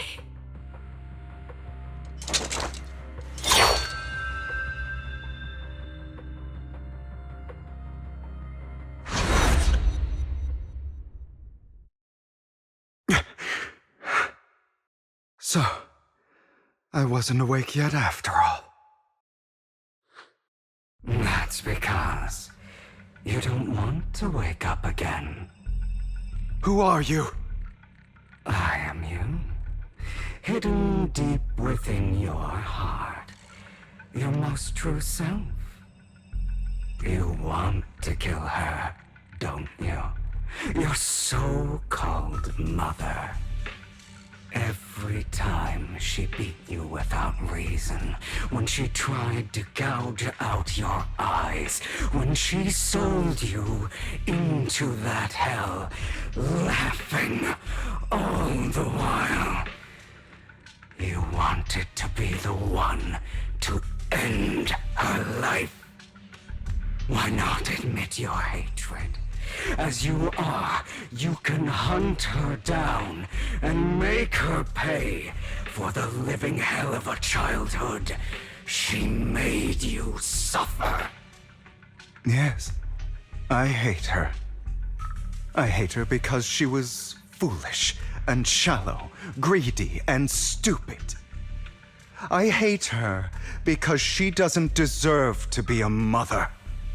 She did everything she could to try and get into the Ravenlock family, believing she could live a life of luxury without having to do anything and never realizing she was a pawn, discarded from the very beginning. So she chose to blame me. Blame me for my heterochromia. Blame me for my very existence. But I won't kill her, because I know it won't change anything. She was incapable of loving me, just as she is incapable of loving herself. Have you been brainwashed by that dog? Keeping up the act of being some magnanimous and forgiving fool? Don't compare us. I've simply come to understand love or hate. I make my own choices, and they have nothing to do with anyone else. She sold you to the Ravenlock family for a huge sum of money.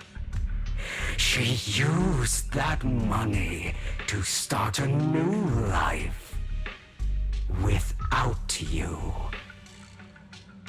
While she was indulging herself, you were going through hell in the Ravenlock Manor. Does it not torment you? Do you not feel the hatred? Do you not want to demand answers? Kill her. Only by killing her can you be truly free. For a long time, I thought the same way. But now, well, I want to make a different choice. Stop lying to yourself. You never had a choice. This weak-minded thinking will only lead you to failure. Like before, you'll be nothing but a worm, trampled into the dirt by those so-called elites. Do you still not get it? This is how the world is, and always has been. Hesitate and you'll be the victim. If you don't grab your knife first, you'll end up being on the other end of the blade. If you want to change anything, you must first become the one who makes the rules. Just like that woman. The only reason she could treat us that way was because we were weak. So listen to me. Find that woman, kill her, and prove to this world your strength. It's what she deserves. Why forgive them? They don't deserve it. I'm not forgiving them. Or rather, I don't care about them. They don't even matter, at least not yet. You know, perhaps the person I hate the most, the one I truly cannot forgive, has never been someone else, but rather my weak, powerless past self who could do nothing but hide inside a closet and cry. I hate myself for having neither the strength nor the courage to resist. I hate myself for begging for so-called familial love, even after being treated so terribly. I hate that despite the pain of my wounds, I still hope to receive the carrot and not the stick. And that means you, correct? So, I forgive you. I forgive myself. You'll regret this, fool. Your pretty words mean nothing. You will ultimately return here to me.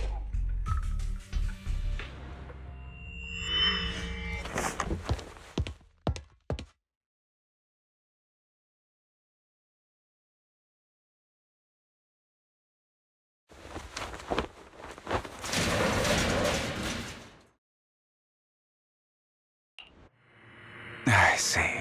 This is still an illusion. I wonder who's going to show up this time.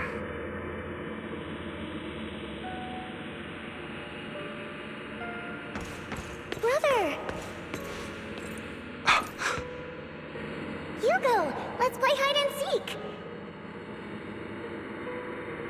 I'm already hiding! You'll find me, right? Like you always do! Serena.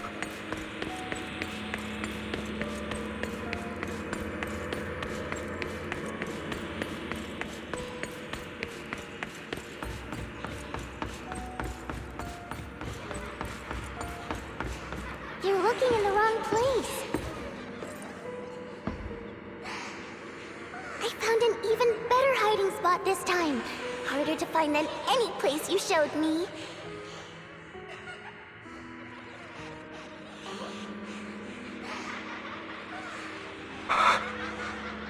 Hey, Hugo, do you ever wonder why I had to die? It was because of me. That's right. It was because of you. It's all your fault. If only you didn't exist, I wouldn't have had to suffer.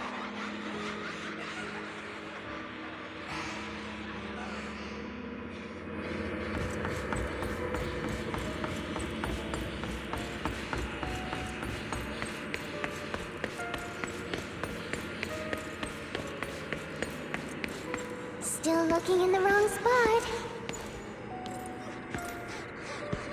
I can't believe you still haven't found me after all this time.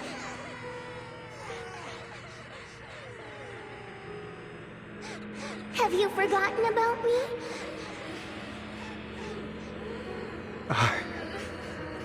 I haven't forgotten.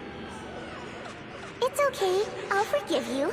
I'll still be nice to you, just like before.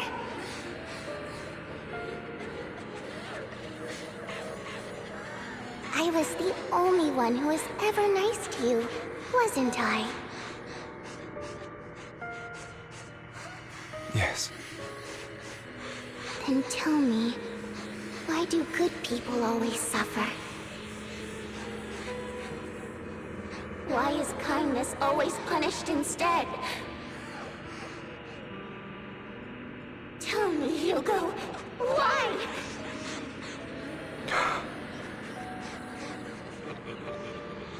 Hugo, are you lost? Go back the way you came. I left you a surprise there.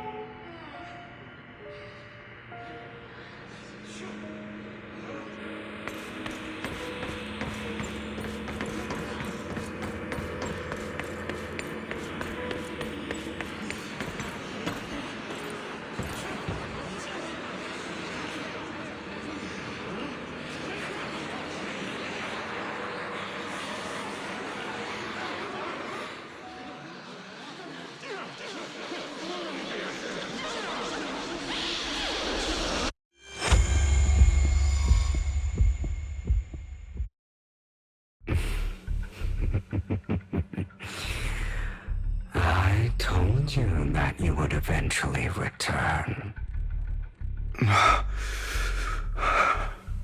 We meet again, my friend. I told you, I am you. The side of you that you've always tried to deny existed. Of course. I know. This time it's about Serena. Right? Yes, your half-sister. And the only child in the Ravenlock family who was kind to you. Unfortunately, it was her kindness that led to her untimely death. It was my fault.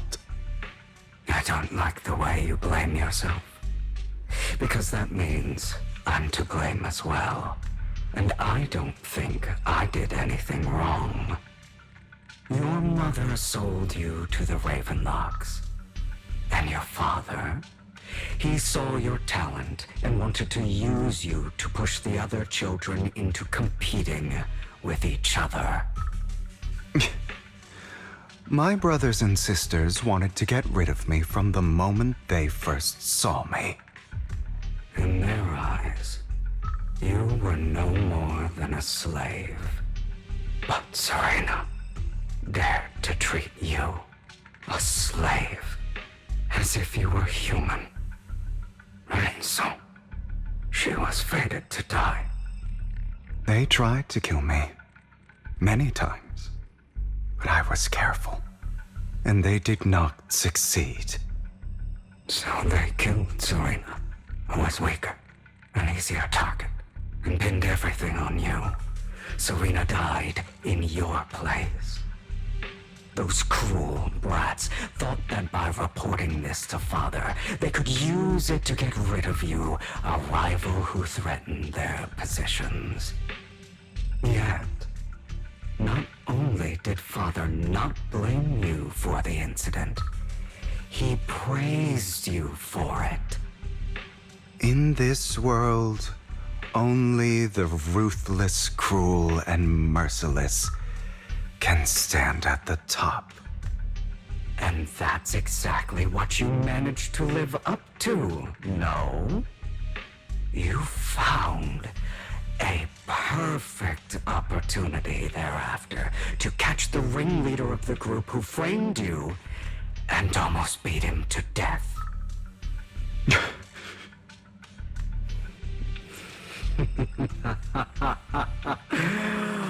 Oh, you should have seen the expression on your face back then. Oh, crazed and manic with utmost delight. I don't remember that.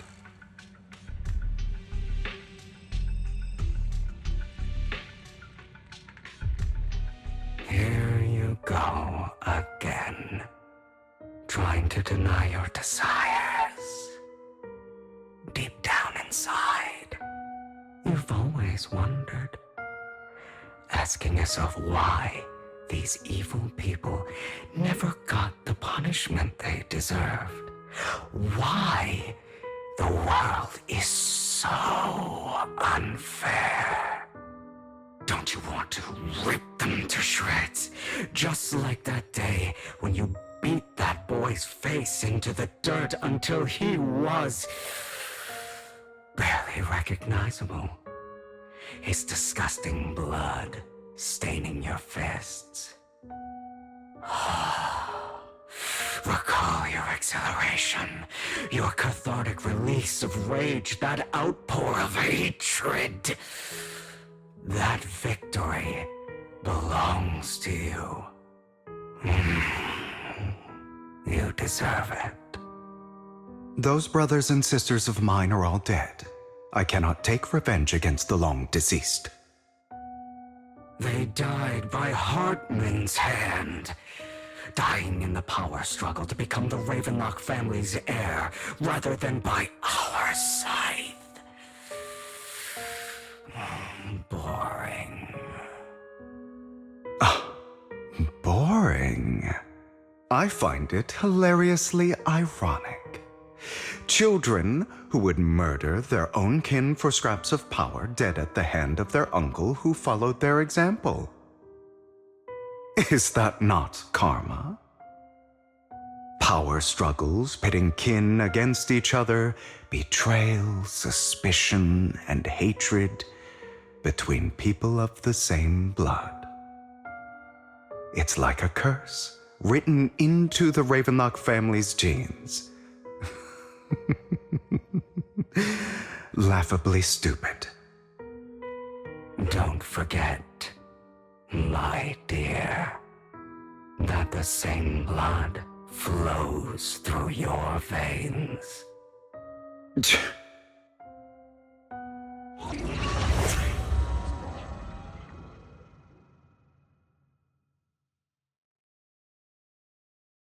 That's right, my dear nephew.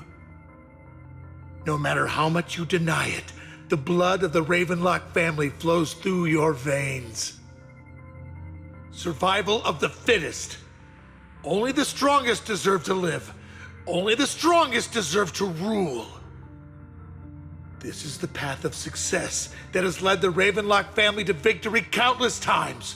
A blessing and a curse etched into your flesh and blood. As long as you live, you'll never escape the mark of family. You are destined to one day become someone like me, like your father.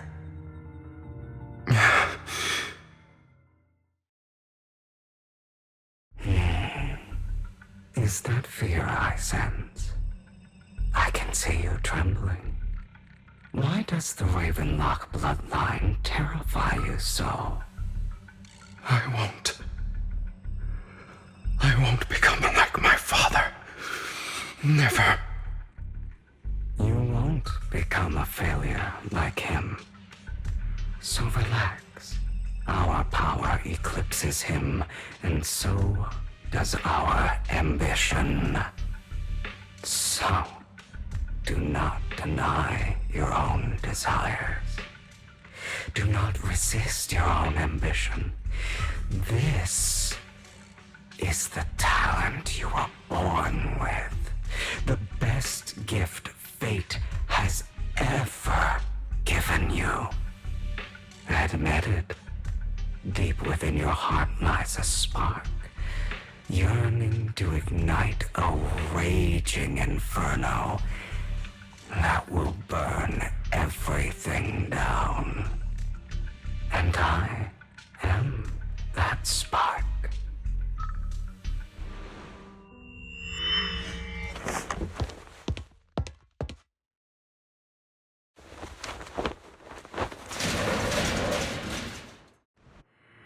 Lycaon. Never thought I'd be this genuinely thankful to see you.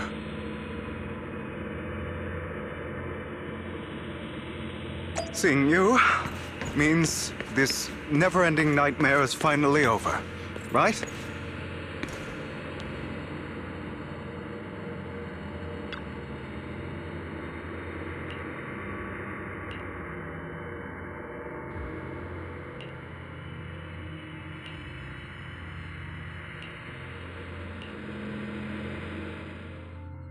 I don't want to hear something like that from you. You have no idea what that man, my father, is really like. A person who stops at nothing for their own interests and ambitions. Just like what you're doing right now. And what do you think I'm doing this for? All of this was part of your plan. You knew where the Ravenlock family was going to be, so you set Mockingbird's target there. To seek revenge, you plotted to assassinate your own father, but he was too vigilant, and you failed.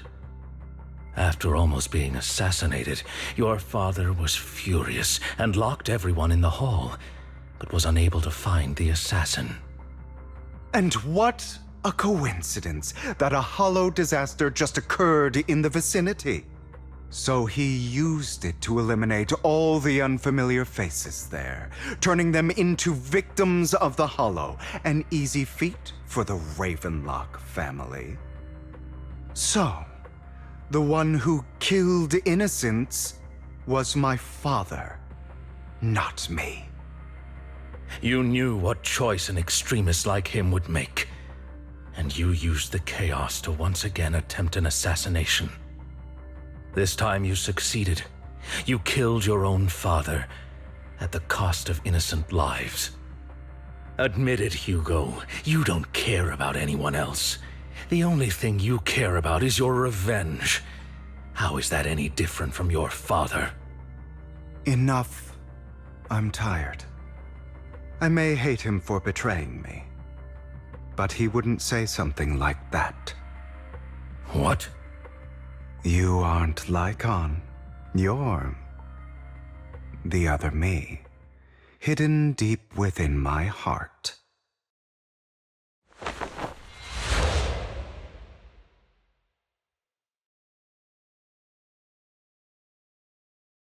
I've been waiting for you, my dear. It seems you've already grown accustomed to this place, even turning the tables on me. Just as you said, you are me, and I am you. There's no such thing as having an advantage over oneself. We are ultimately one and the same, forever inseparable. Then you should know what I want to say. When you and Lycaon split, you didn't even try to clear up the misunderstanding, didn't deny or argue against what he said. Because you realized that deep down, he was right about you. You just hadn't acted on it yet. Some people live only to bring more suffering into this world. Sometimes Murder is what brings justice back into this world. For that, I must stain these hands in blood. That's right. Just like what you said before you faked your death. Were those words really just an act? To slay the dragon, you must first become one with sharp claws, rending fangs, and strength enough to destroy anything. You know the truth better than anyone. If you hadn't hesitated and instead seized the first opportunity to kill your father, none of what followed would have happened. Innocent civilians wouldn't have died. Your partner wouldn't have lost an eye and both legs trying to save people. And Mockingbird would have never gotten to that point. You can save more people. Save good people. Save more lives than the evil ones you take. I've spent countless hours in regret over that incident. So why not submit to your true nature? You want to be the judge, jury, and executioner of this world. And you can. I wasn't responsible for Father's death. The true mastermind is my uncle, Hartman. His schemes to kill the head of the family were all so he could take control. Mockingbird was simply unlucky enough to get caught up in it. So, for a behemoth like the Ravenlock family, with its roots so deep, a single person's death, regardless of who that person is, wouldn't change anything. Of course, whether it's Tops, the Mayflower family, or even the entire world, it's actually all the same. I refuse to be dragged down by pointless hatred any longer. You foolish, stubborn idiot. Do you understand the power of hatred? Have we not come this far precisely because of it? Or are you going to follow Lycaon and Jack's twisted logic? Come on. You don't actually trust anyone? Otherwise, why would you hide this whole scheme of faking your death from them?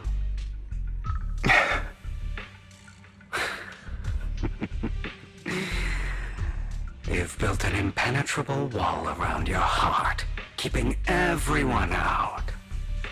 Of course you are right to do so. No one in this world can be trusted. Always. All you'll receive is hatred from your own blood and no love. Suspicion from your companions, and betrayal that comes all too easily. But the most ridiculous thing is that you want them to trust you. You stay silent and long for them to notice your suffering.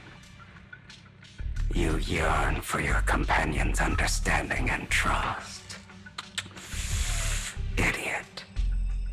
That's why you are incapable of exploiting them for your own ends. You care about their safety even more than your own. But remember, only the weak need companions. And we are children born from hatred. We are different from them. I will never be like them, and I don't need to be. Come. Let me show you what powers we can wield. But you are me. And I'll never lose to myself.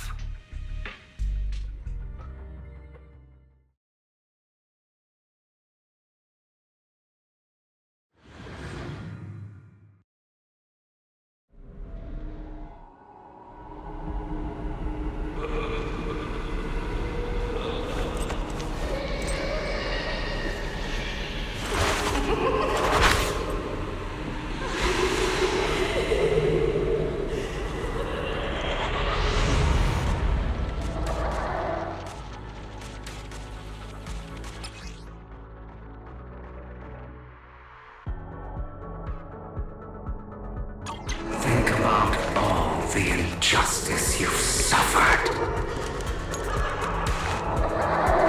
If you choose to forgive, you're betraying yourself. You know that. Letting you consume me would be the real betrayal to myself. Is that all?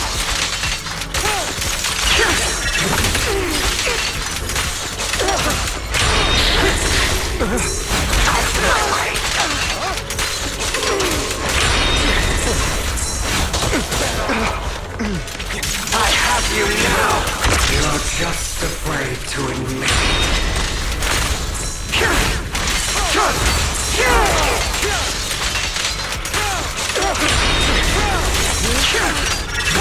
You're too scared to face your true self and what you truly desire.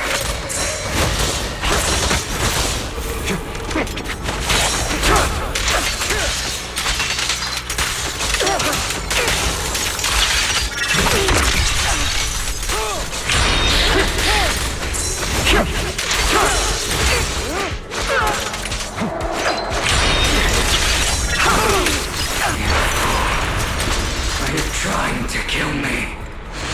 You think you can just get rid of me? Without me, you are nothing. For what it's worth, thank you. Don't be afraid. You and I are inseparable. You're part of me, just as I am part of you. Fancy words won't change anything. No. It's not just platitudes. I finally understand now. Some pain only fades when it's seen, when it's accepted. So I won't fight you anymore. I won't hate myself anymore. Weakness, hatred, malice, strength, forgiveness, justice.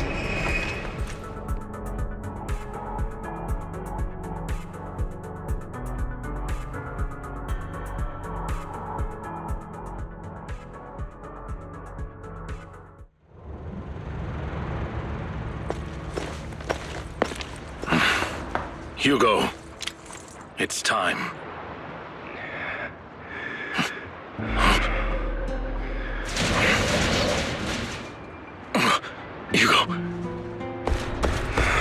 Hugo, you...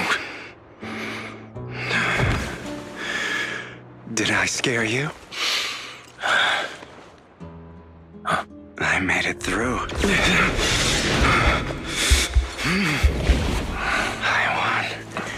No praise from me, my dearest partner.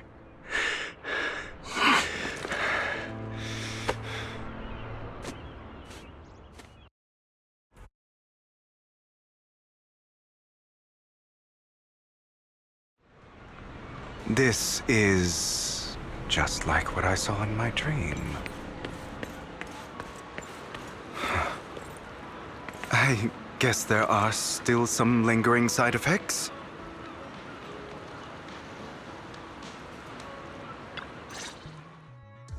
Ah, my former partner. You're still as punctual as ever. Are you sure you're fully recovered? How about we fight, and I'll show you how recovered I am. I refuse to fight someone who is in need of medical attention.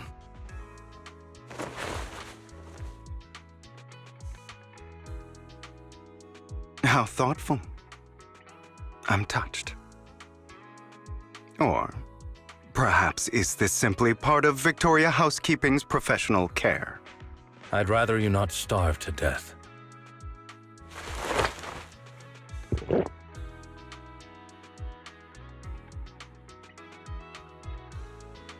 Not to your liking. I'm fairly certain this is the same kind as before. No. I've just gone too long without food. It feels a bit uncomfortable. Either way, thank you. Now tell me, what exactly happened in the warehouse? Just going a bit crazy from... you know what? Were you expecting anything else? But I did have a very long dream. A dream about many things from the past. If I had to put it into words, it would be like giving myself psychological therapy. You seem like you could benefit from some too. How about it? Want to book a session with me? Trust me, I'm a pro. Seems you really have recovered. Well, of course. I'm feeling pretty great right now. Like I could argue with you all day on every petty detail of who exactly was in the wrong back then. I wanted to ask, what you said about Mockingbird before, when you faked your death, was that part of the act? Oh, you mean the part about how Mockingbird has never really changed anything or saved anyone. I didn't expect you to still be so hung up on this. Interesting. After all, it was you who chose to betray Mockingbird. To betray me. Just as I said before, I never considered Mockingbird a failure. Perhaps Mockingbird deviated from its origins, but it has its value. You shouldn't reject the things you've done. Or Mockingbird. I have contemplated this before. Yes, Mockingbird has helped some people and has genuinely managed to cause trouble for those who abuse their positions of power for evil. Yet those in high positions still possess immense resources, and the people we helped remain destitute and suffering, willing to become slaves to those in power for scraps. But just as you said, even if what we did was childishly idealistic and flawed, as little as we actually achieved, even the slightest change is by no means meaningless. Nothing holds more value to me than Mockingbird.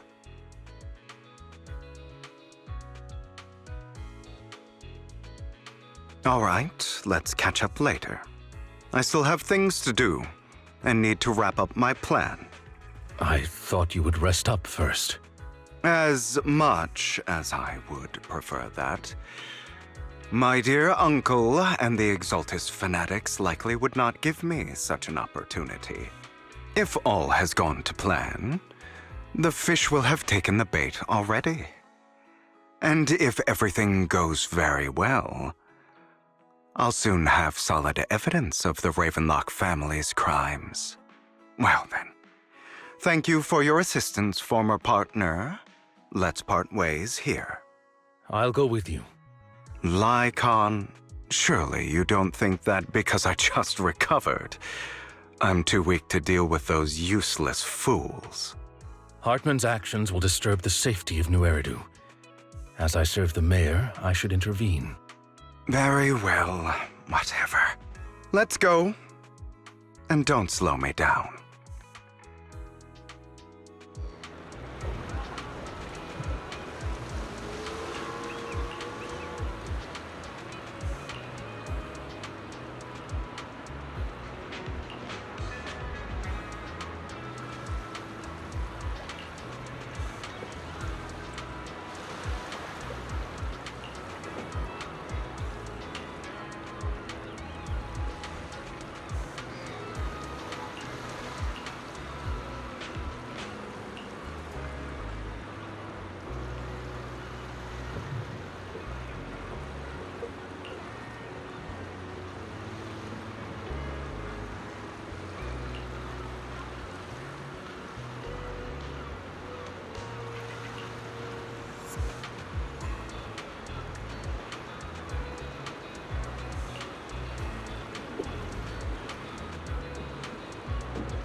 I'm sure you've heard about the missing workers from companies under the Ravenlock family, too.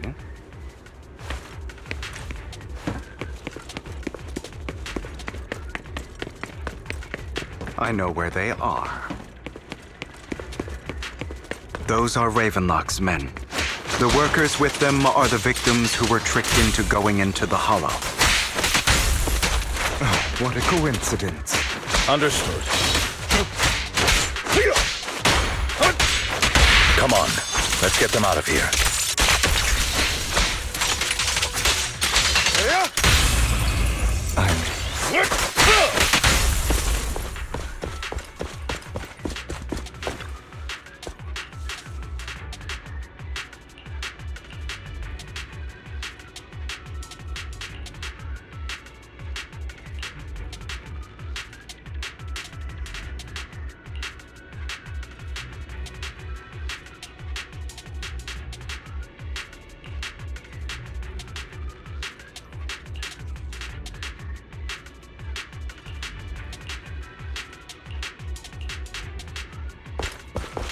At your service. Bunch of nobodies. Annoying as hell. Kill them! You're welcome to try.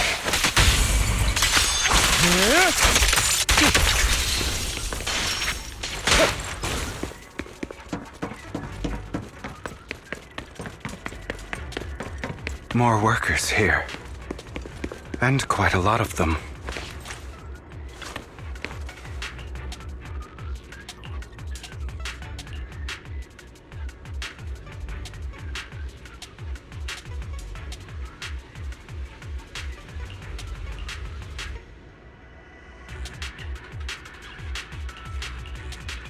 Is Hartman behind this, too? Of course. He threw them into the Hollow like offerings for the Exaltists.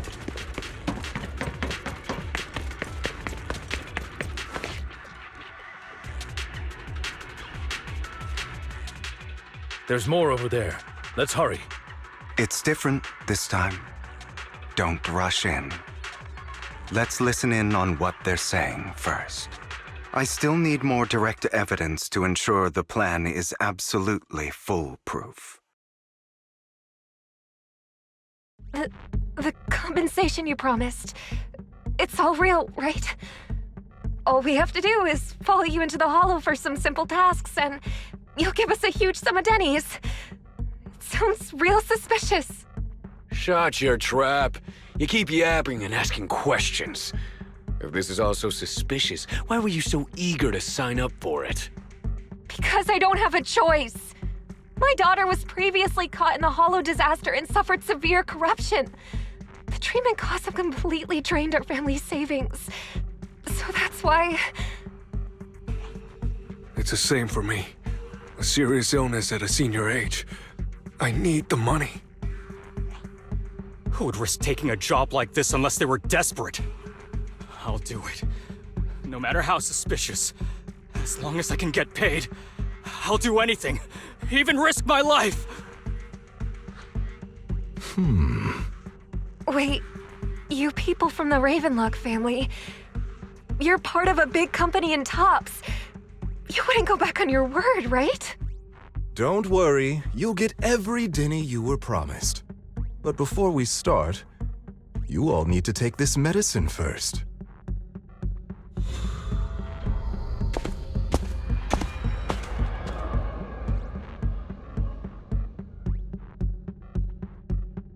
Bro, should we really be doing this already?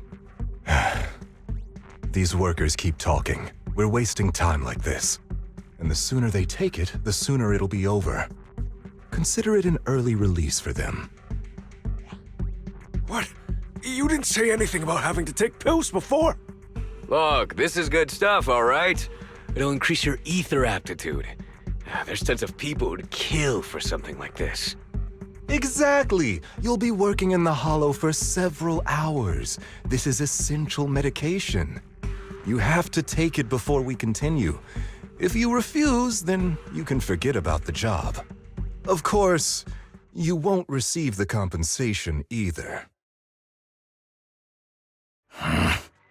Lycaon, what are you doing? Rescuing those workers, of course. There's clearly something off about those pills. We can't let them take them. Now is not the right time. As I said, we need more evidence to ensure the plan works. And as I said many years ago, you can't exploit innocence to achieve your goal. So that's how you see it. If that's not what you want me to think, then explain everything to me. All right. It's a little complicated, but simply put, these workers will be fine. Of course, it's your choice to trust me or not. But if you try to rush in, I will stop you. I trust you.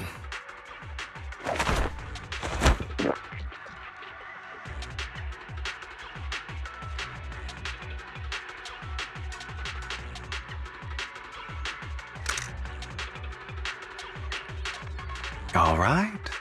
That's the evidence. Now we can go and beat them into the ground as much as you want. Don't forget, you owe me an explanation. Also, don't overdo it and kill them, even if they're the worst of the Ravenlock family. All right, Your Holiness, Saint Lycaon. Who the hell are you? Why don't you take a guess? We're the ones here to stop you.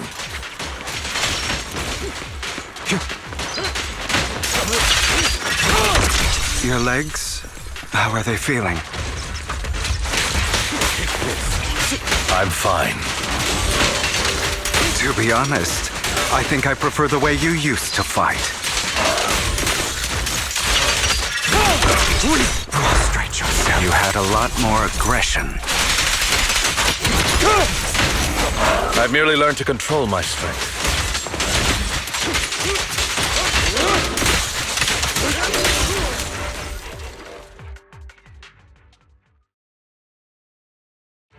Damn it! Who the hell are you? How dare you mess with the Ravenlock family? Ravenlock. Savor the name while you can, for it will soon cease to exist. What's that supposed to mean? It means exactly what I said. I think this might be good for you. Sever your ties while you can. You still have a chance to walk your own path. The family's honor comes above all else. Is that really what you think?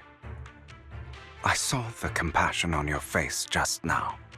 You're not from the main family, right? That's why you were assigned to these trivial tasks. But in reality, there's no need for you to keep playing this boring game for them. I don't have a choice. From the moment I was born into the Ravenlock family, You always have a choice, if you're willing to act. All right, let's end the small talk here.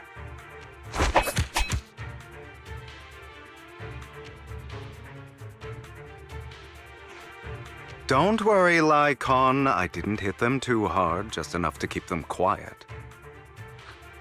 How's that? My acting's pretty good, right? As always, a certain someone should take some lessons from you. I'll leave the rest to you then. Okie dokie.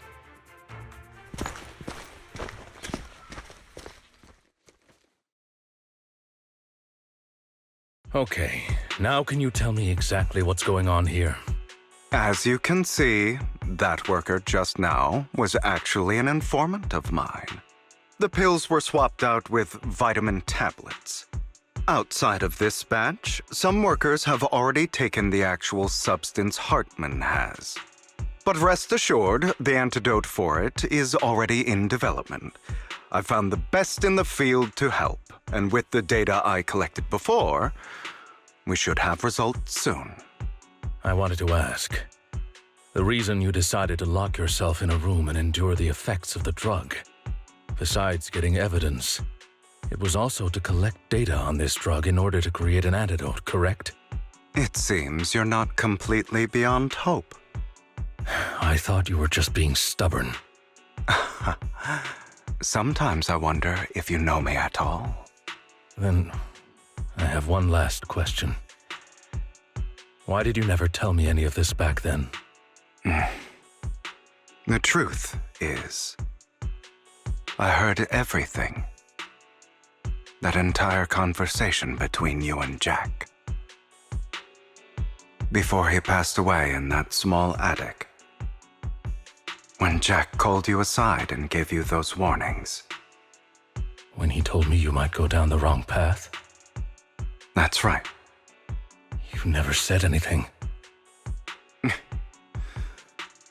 What would I even do? Scream and rage over your suspicions, or get on my knees and beg for you to trust me? You know there's no way I'd allow myself to do such a thing. Besides, back then, even I was confused about myself. Jack, It's all in the past. You don't need to explain anything to me. Enough. We should get going. If we're going to reminisce over the past, we should find a more suitable location.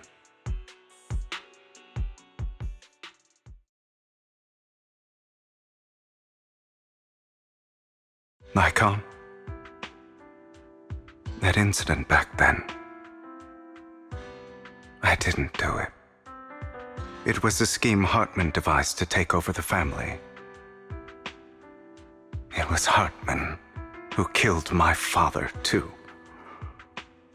I only discovered the truth long after the fact.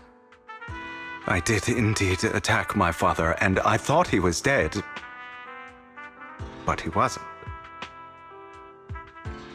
I couldn't kill him. And even before that, if I hadn't hesitated, none of what followed would have happened. Even now, I still think they deserve death. But I no longer care to personally deliver that fate. They're beneath me. And I have more important things to do. I know we may never agree on that point, Lycaon. I once wanted to fight against those ugly truths that defined me, but I discovered that the more I rejected them, the more painful it became. So, I could only accept that crazed, hateful, and malicious side of myself.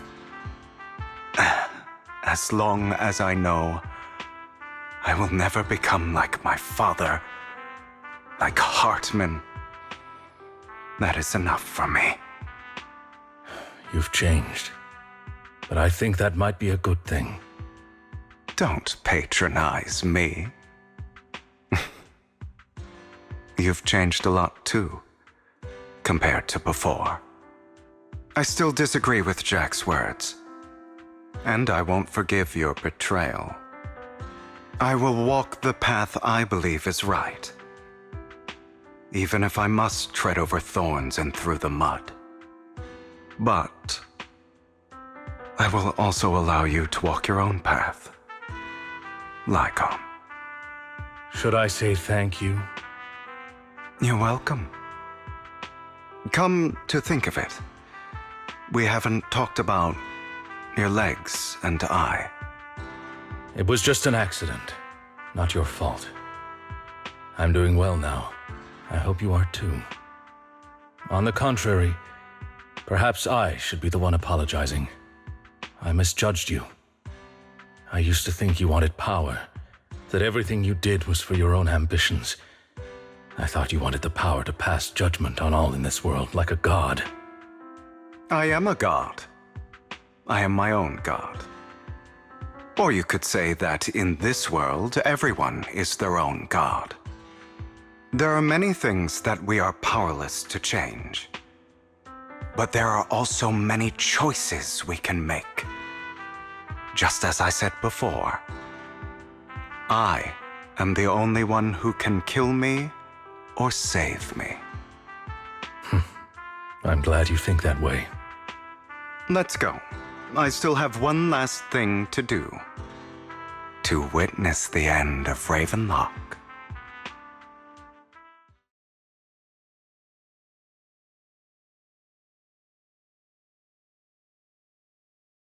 You really think you can take my place if I die? Never, you filthy bastard! Your little tricks mean nothing. As long as the Ravenlock family stands, I can still get back on my feet. You still don't get it, do you? This was never about avenging my father. And I don't care about taking your place. I didn't come this far just to kill you. That'd be pathetic. Right on cue. Why don't you take a look at this, Uncle? On behalf of TOPS, I'd like to clarify that we had no involvement in the Ravenlock family's actions. TOPS is officially terminating all partnerships with the Ravenlock family, effective immediately. We will have no further affiliation with them. Are you crazy? What the hell do you get out of ruining the Ravenlocks? You want to be a petty thief forever? Thief? Oh, Uncle. Allow me to reintroduce myself. I'm the name people whisper about. The one who robs the rich and gives to the poor. I'm the master con artist who can fool anyone, anytime. I'm the leader of Mockingbird. The one who turns every headline into my own stage. I have friends who'd catch me if I fall, partners who'd shed tears for me, and allies who always have my back. I am Hugo Vlad. You're the one who needs the Ravenlock name. I never did. You ungrateful bastard! You should have never been born. You flatter me. Same goes for you, Uncle.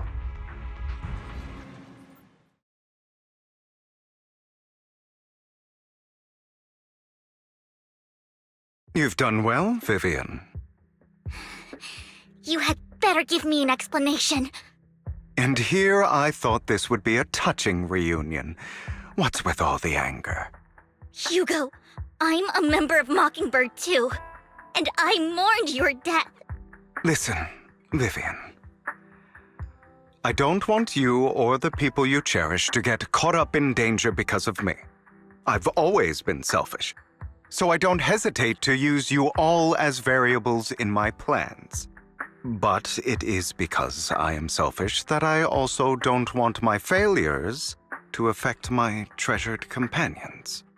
In any case, if you were in the same position, would you not make the same decisions? Lycaon's taking care of everything outside. We should go. Also, Belle, thank you. And I'm sorry for the whole act where I threatened you. It was the only way for Hartman to drop his guard against you and leave you be. I, Hugo Vlad, am forever indebted to you.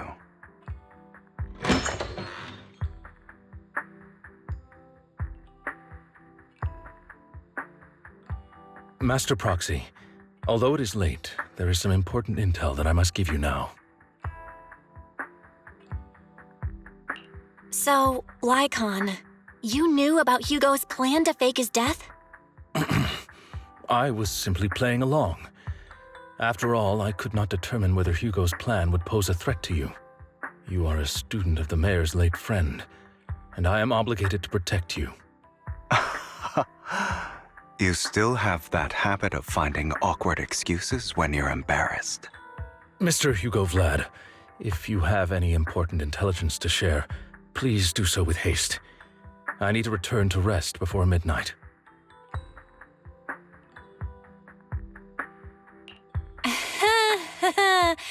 You two sure are close.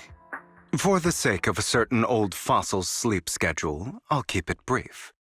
I learned from Camille that Dina intends to embed the sacrifice core into the sacrifice. Apparently, it will make the sacrifice much stronger. Sacrifices created this way will not retain their minds and will indiscriminately attack all living beings, including their creator. So the Exaltists don't do this. It would bring them no benefit. But Dina's concoction can control people's minds. If a person takes the pill and is injected with the serum Landon left behind, the sacrifice would be under its creator's control. Although the dormant sacrifice has been destroyed, Dina found a batch of that serum her father created and wants to create new sacrifices.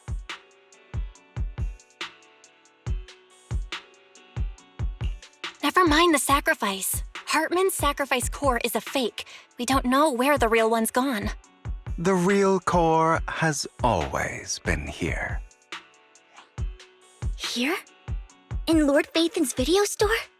Vivian, do you remember when I suggested you give that collectible to our dear proxy? I remember. But that was just an ordinary pendant. And I've met the person who submitted it. She has absolutely no connection to the Exaltists. How about our dear proxy take out that pendant so we can take a look?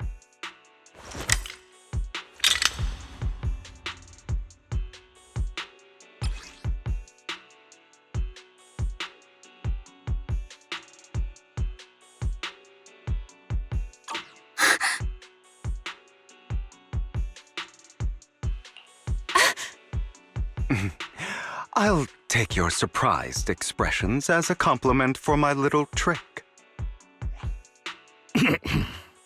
I will hand over this core to the mayor as agreed. Since he fulfilled his promise to protect Vivian and the manager while I was pretending to be dead, I won't go back on my promises. No wonder the mayor would promote rhetoric favorable to Mockingbird. I can't believe I thought he was actually being sincere. Since we have the sacrifice core, all we have to do now is stop Dina from using innocent people to make more sacrifices. Yes, and we need to destroy the last batch of Landon's serum. Hopefully with no options left, Dina will give up her obsession. All right, that's the important stuff. I'm going to go and confirm where Landon's serum's been stashed. I'll contact you again once I have something.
Landon's stash should be somewhere nearby.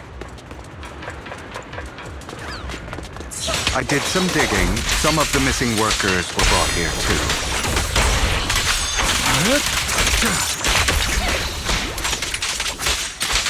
Dina's getting ready to make her move. Don't worry, we'll clear them out. They're trying to destroy the goods! Stop them! My turn. Say no more. We need to take care of the guards first.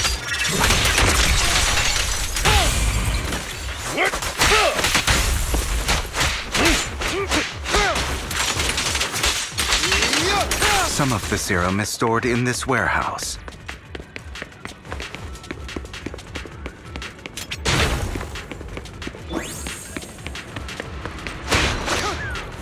You're not taking anything from here. Hugo, get the guards first.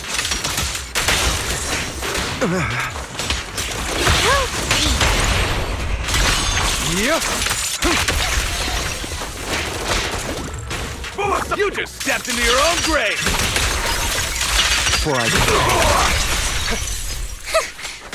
Fools. Tales for the dawn that sets the world alight. Prostrate yourself before the abyss.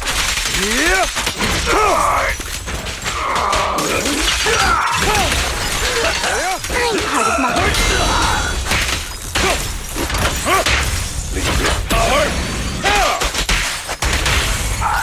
I'm boring opponent. Head for flowers that bloom in your kiss. Say no more. As you wish. Allow me.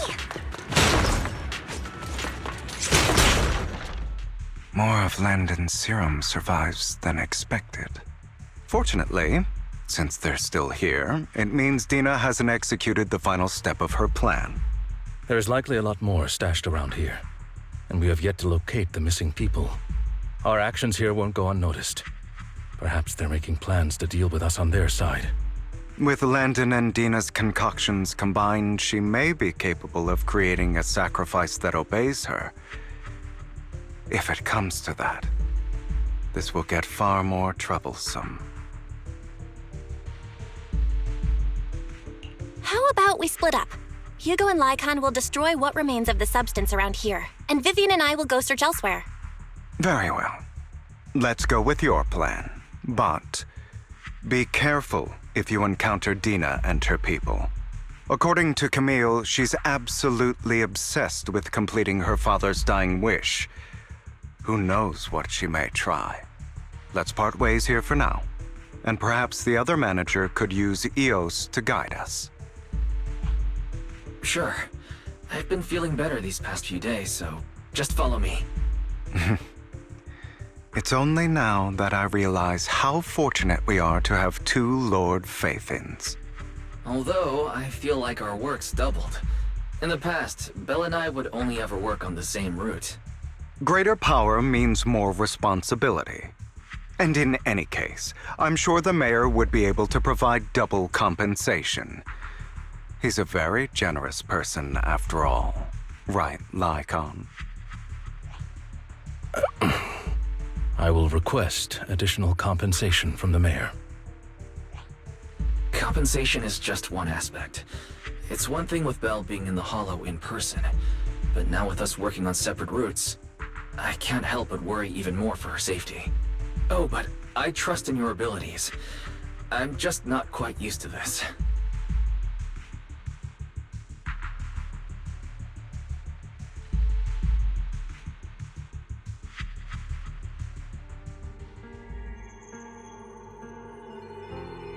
This is the future I saw. Lord Phaethon.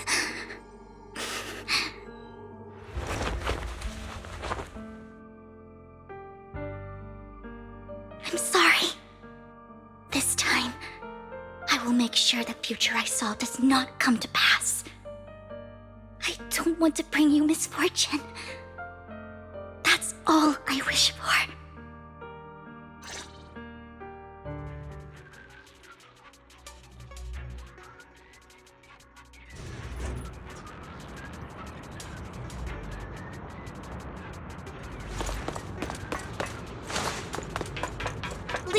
me, Lord Phaethon! Get my dress dirty and go play.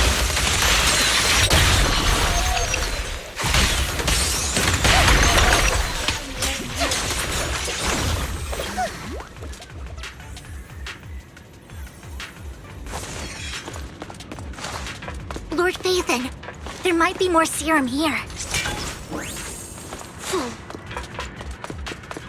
How dare you steal from Lady Dina! I'll try to go easy on you. No promises.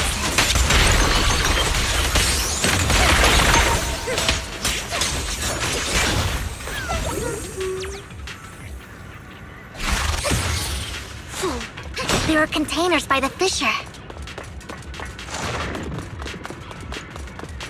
There's...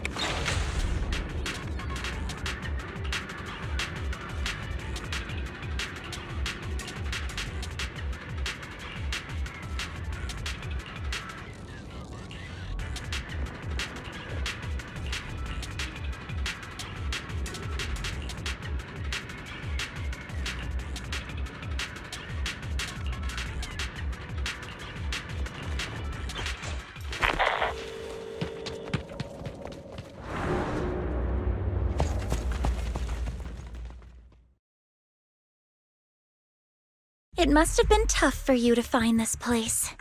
Vivian, if you had stayed out of it, I wouldn't be so eager to get rid of you. Those people have been taken to safety. You're all out of options. They're just mere test subjects. So what if they get away? There will always be people consumed by greed, and therefore, they will come willingly to me. In any case, what are a few sacrifices in comparison to the completion of Father's grand ambition? Dina, you deceived those people. They didn't come willingly to you. You tricked them, just like Landon did back then. Deceived? Father gave hope to those who had everything taken from them by the Hollows. Vivian, you once rejoiced at the hope Father offered you, too. Before Father took you in, you were no more than an omen of disaster that no one wanted. It was Father who gave you shelter and a purpose for existing. Do you remember the first time you bestowed a blessing under Father's guidance? How did you feel when that person looked at you with adoration and gratefulness? That was the first time you felt hope. Like your existence had a purpose, right? Don't forget that it was Father who, through what you call deception, gave you hope. And you, what have you done? You basked in Father's attention and everyone's adoration, only to destroy everything. Do you think that by leaving the Exaltists, those people will live better lives? Of course not. Those who suffered under the Hollows will only continue on as walking corpses, without the hope Father gave them. Do you really think you're some sort of savior, Vivian? In the end, you're just an ungrateful brat who brings misfortune to those around her. It was you who destroyed everyone's hope. Not everyone wants to live in false hope, Dina. You say it's because of greed that people willingly become your sacrifices. Perhaps those people aren't entirely virtuous. But that greed is just wanting to live a better life beyond the Hollows. What you and Landon have done was never about giving people hope, but exploiting it. Stop lying to yourself. Deep down, you know what Landon did was cruel. No. Back then, when Landon wanted to inject you with the serum, the fear in your face was as plain as day. I saw it all clearly. If all of this is as righteous as you claim, then why did you make such an expression, Dina? Don't look at me with such pity! Father did nothing wrong. All of this is to make something of the Hollows other than disaster. That's everyone's only hope. Dina, it's not too late to stop. Stop living in this lie. You know what would happen if a sacrifice loses control and escapes the Hollow. It's not the Hollows that are to blame for those people's deaths, but the hope you keep talking about. That will cause more despair and claim more lives. That is merely the necessary sacrifice to accomplish a greater goal. No one deserves to be a sacrifice. Your hypocritical magnanimity disgusts me. I can always go and get more test subjects if they've escaped. And I will be able to replicate Father's serum with enough time. With you gone, I'll be able to complete Father's gift to the Creator and fulfill his last wish. Camille, release the failed subjects. Lady Dina. Camille, are you going to do what you did before? You keep saying you'll follow the Creator, but it's all lies. Lady Dina, the Hollows took my family from me. I understand that there's no way to get back what I've lost. It was Lord Landon who told me that the Creator would guide me. One day, Hollows will no longer be disasters. Everyone will be able to survive inside them. I look forward to the day when this hope becomes reality. I watched you grow up, and I know that you've always looked up to your father. He gives you hope, and I destroyed that hope with my own hands. I know the pain of loss, so I've always felt guilty. I want to atone for the hope I destroyed. But Dina, I don't want to ruin more lives, and I don't want to continue watching you destroy yourself. Vivian is right. Not everyone wants to live in false hope. So, please, stop. Camille, are you abandoning me too? I'm not abandoning you. I just don't want to see you go past the point of no return. The point of no return? I passed that point ages ago. No, Dina. You can still turn back. I'll be your way back. Where are you going, Camille? I made a deal with Hugo and the mayor. If someone needs to take the fall for this, let it be me. I did it. All of it. I've been forcing Landon's only daughter, Dina, to research how to create sacrifices. I colluded with the Ravenlock family for my own gain. Everything Dina did was under duress. Since I've kept her captive for so long, she doesn't have the skills to survive as an independent member of society. She'll need a caretaker and teacher. Someone who will look after her and educate her. No! I refuse, Camille! I refuse to accept this! Dina, I'm going to dispose of those failed subjects. I won't allow it! You'll die! I won't allow it! You can't leave me. I command you! You've always followed my orders, and you will follow them now! It wasn't your orders that I've been following. My younger sister, who was stolen from me by the Hollows, also had such beautiful red hair. When Landon told me the Creator could bring me hope, you were standing there, right behind him. I was certain, then and there, that this was the hope the Creator had given me. Start over, Dina. You still have so long, so much time. You'll make friends, find people who love you, and make many beautiful memories. That's not what I want! Camille, you're not allowed to die! I won't allow it! I won't allow it! Goodbye, Dina. And I'm sorry, Vivian. I'll leave the rest to you.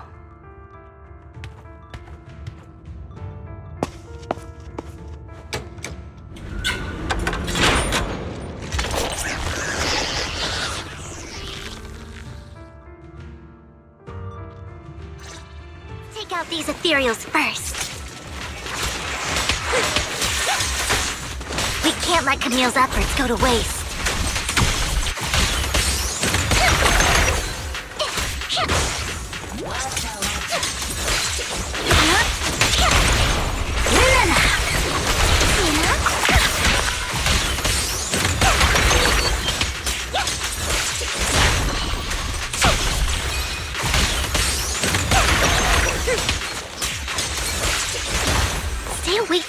Let's go after Dina, Lord Phaethon.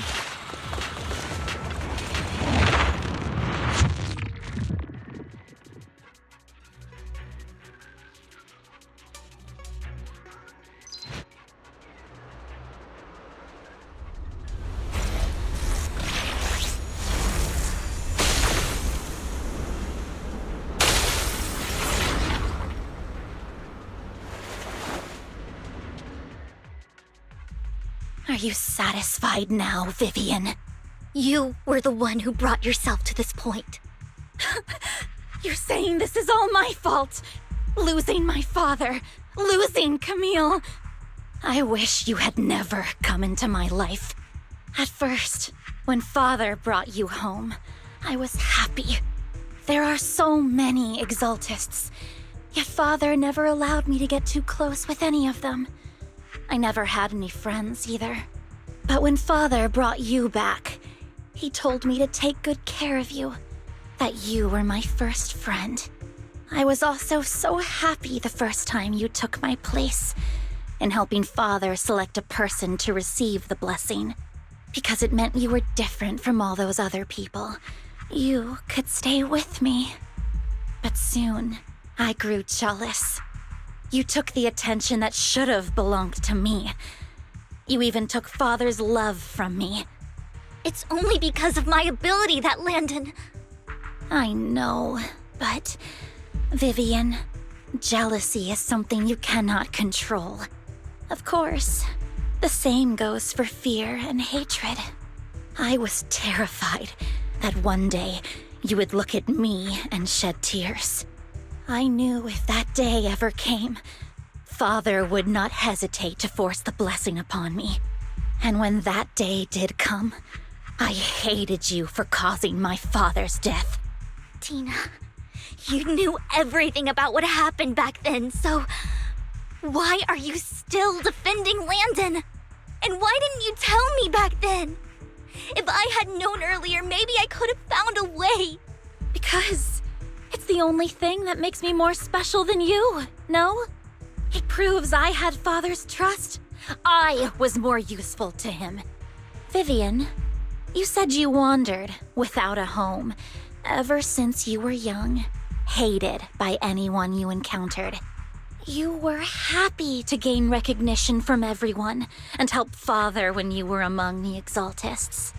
But in the end, you discovered you were being used. So you felt betrayed and hurt. Then, what about me? All I ever had was my father. I've never known a life outside of the exaltists. Ever since I was young, my only purpose was to help father select who was to be blessed. The only purpose I had was my father and the exaltists. I've never been taught anything else, Vivian. It is what little value I have, and have ever had. In the end, you took even that from me, and completely destroyed it. You think you're doing good and fighting evil.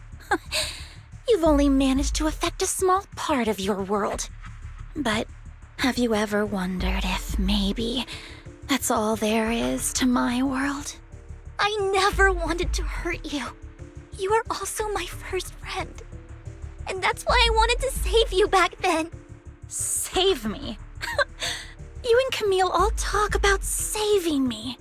Why don't you understand? To me, loss is so much more painful than death. Tina, you can start over. Everything Camille did was so you could live on.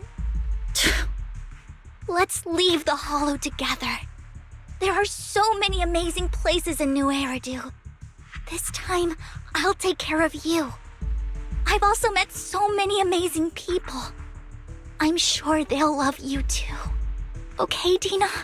Vivian, I can't forgive you. And I don't want to forgive you. I have nothing left. If what little hatred I do still harbor were taken from me, well, I refuse to be so pitiful. I won't apologize, Vivian.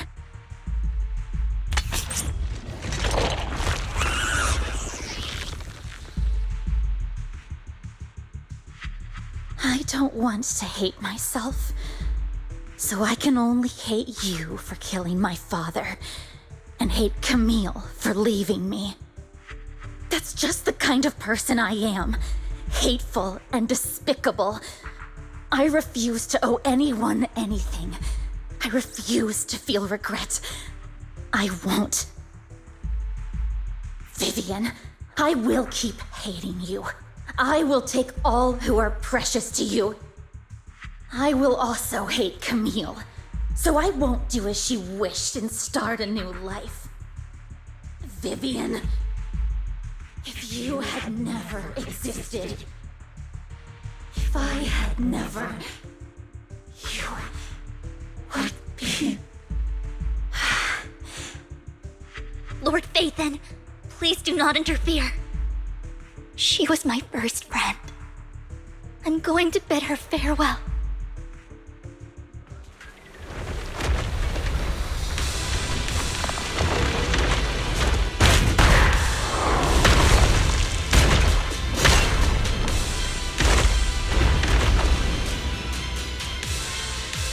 Dina, soon the pain will be over. Lord Phaethon, don't come any closer!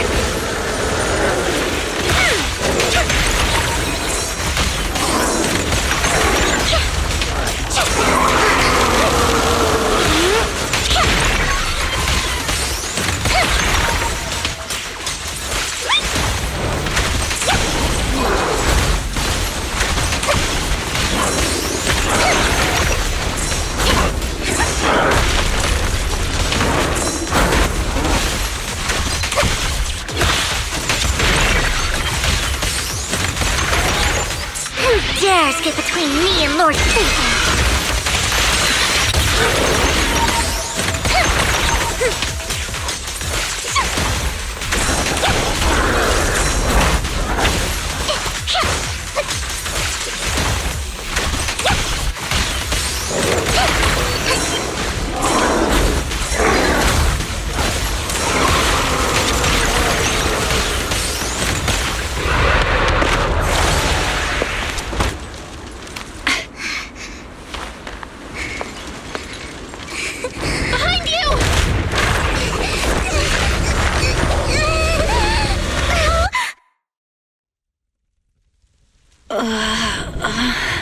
What happened?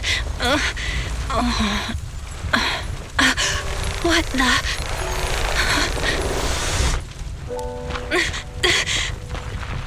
Vivian! Belle, don't come near me. This is my own choice.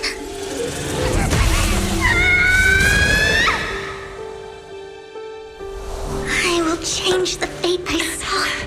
Vivian! I just want you to remember me when I looked my best. Vivian! Vivian, your body. I'm sorry you had to see me like this, but I don't want to be the one that only brings misfortune anymore. No, please. No.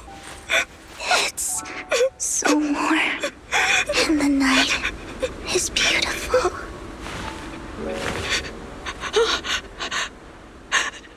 Vivian?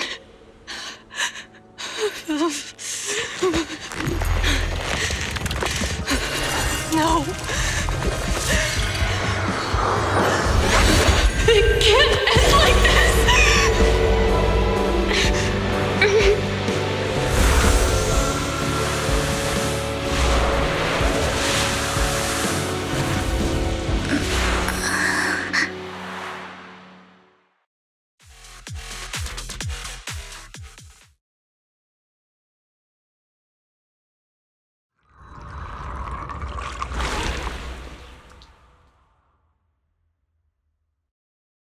Belle, you're scaring me. Belle, I'm so glad you're awake. What happened? I remember Vivian and I... Wait, where's Vivian? She injected herself with Landon's serum. Hugo and Lycaon brought you out of the hollow. You were in a coma and... I'm so glad you're safe. And you said Vivian used the serum on herself? But she looked fine to me, barring a couple of scratches. Hugo sent a message earlier saying he got her checked over, and she was all right. Can you recall what happened? The situation was dire, so Vivian used the serum on herself to defeat the ethereals. I saw the crystallization process starting to occur. And then I can't describe it, but I think I saw something. At the time, all I was thinking about was wanting to remove the crystals from Vivian. I don't even know what I did. But then I passed out, I guess. What happened after that? When I led Hugo and Lycaon there, it was just you and Vivian lying on the ground. We didn't see anything else. Never mind that for now. Belle, do you feel any discomfort?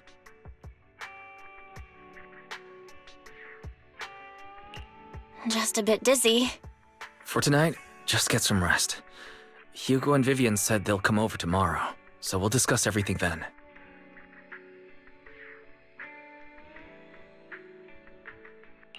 Okay. Good night then.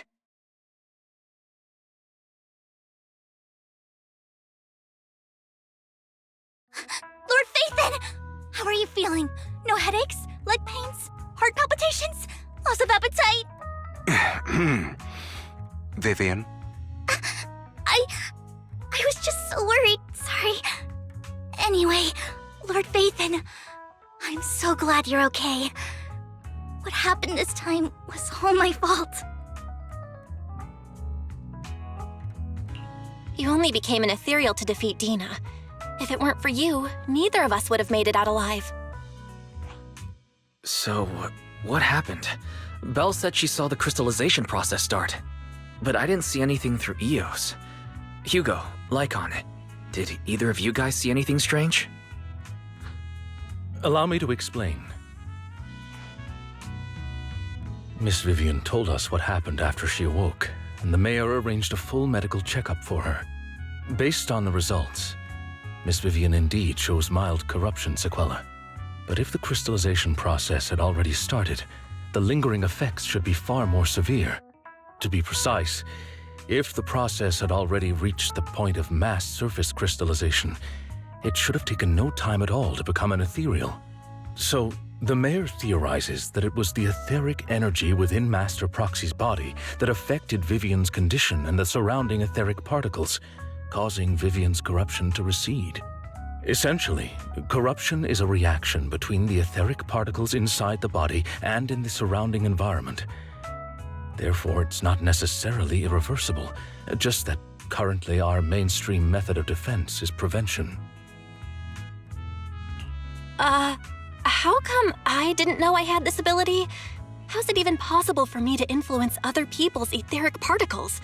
That makes it sound like I can manipulate etheric energy at will. Master Proxy, you are special. This is a gift your teacher left you. Our teacher? So this has to do with her? I don't know all the details, so I cannot explain everything to you. My apologies. However, Miss Yixuan might be able to answer some of your questions. She will visit you sometime soon, so please feel free to ask her any questions you may have. She has quite an eccentric personality. If she causes you any inconvenience... If she causes trouble, can I file a complaint about her to you? Master Proxy, you have always been a people person, so I trust you will handle things just fine. That just makes me more worried. In any case, the mayor has asked me to give everyone his most sincere gratitude. Unfortunately, the mayor could not come personally, but has promised everyone a favor.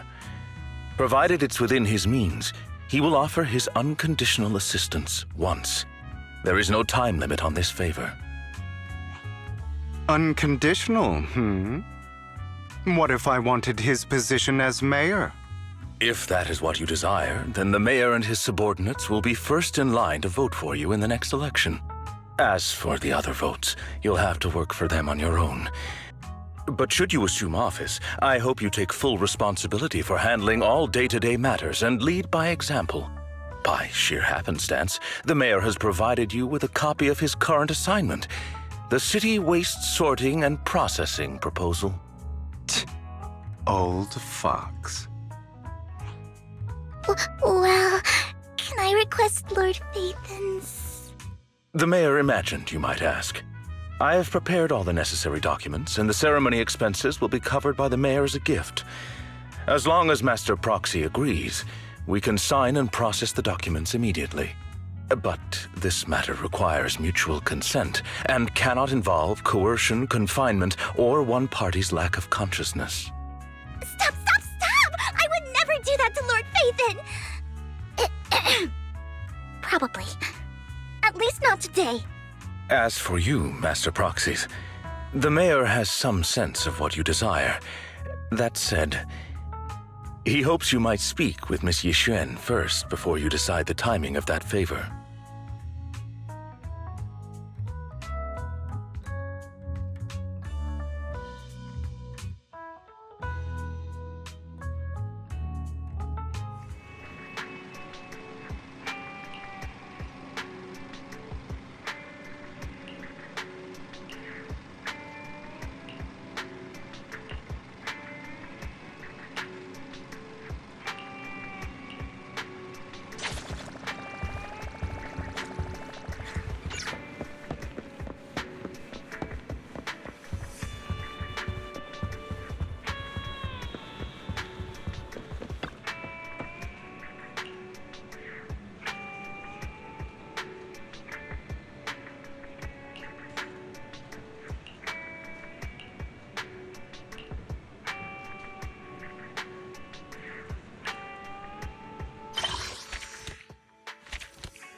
I did not expect that such a spiritual entity would exist here.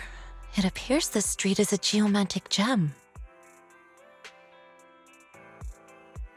A spiritual entity? His name is Howl, and I guess you could say he's a neighbor of mine. Is there something special about him? No, I was simply a bit surprised. It's rare to find such an intelligent individual of this breed. Even huskies can be really smart. Howl is proof. You're right.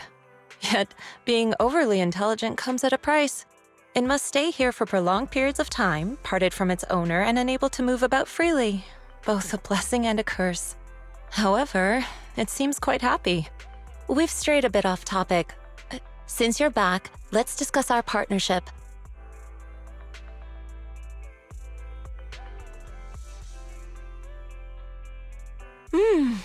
Nice job.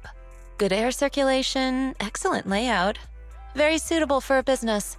Your bamboo here are also very energetic. It seems your fortune is good when it comes to wealth. Didn't expect you to understand feng shui. Thank you for your blessings. But who exactly are you? I suppose this is our first official meeting since parting ways in the Hollow. Now that both of you are present, allow me to reintroduce myself. My name is Yixuan. a mystic from Yunquay Summit. Wait, mystic? Like those people in movies who can tell your fortune and go around blessing people? This is my first time meeting one in real life. But what's Yunquay Summit? Just an ordinary sect of the mystic arts. Our disciples travel all across New Eridu and sometimes collaborate with authorities. Currently, I'm affiliated with the Hollow Investigative Association. Right now, however, I'm here to discuss a partnership in the name of the Mayflowers. So, what sort of partnership are we talking about? I have reviewed the documents provided by the Mayflowers. You previously underwent an implant surgery. After recent adjustments, abnormalities occurred. These abnormalities bear resemblance to the craft practiced by us at Yunquay Summit. If you are willing, I can teach you how to better control your abilities. To better control my abilities. It sounds great, but there's no such thing as a free lunch. Since you're willing to teach us your craft, Shifu, you must want something in return, right? That's right. Mayflower will have you join me for some investigations. Looking at my divination results, this will be a complicated and very likely dangerous matter. He's still going over the details, but should have more information for you soon. You can wait until then to decide.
Please, help me check my fortune!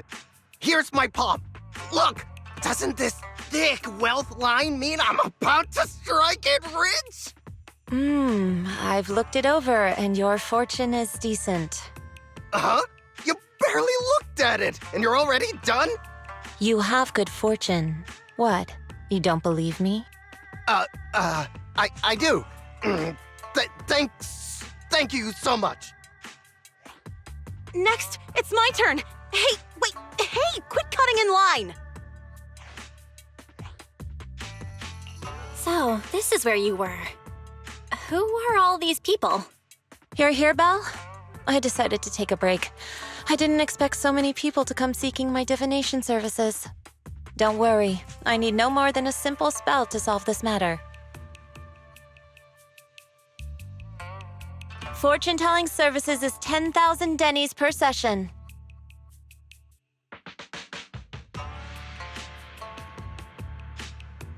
All gone? Good. It seems the Banish Wealth and Desire spell is still effective. Banish wealth and desire? That's a spell? This isn't the kind of craft you said you were going to teach us, is it? Our video store has a business license, and we'd get complaints if we charged unfair rates. Of course not. This is just a trick to deal with trouble. I'll take my time showing you the true craft of Yunquay Summit. For now, let's find that shop.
Yixuan Shifu. The store is right up ahead.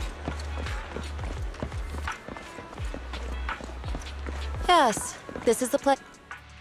Ah, this is the one. Seems it's closed. Another wasted trip. Not necessarily. 1 second, please.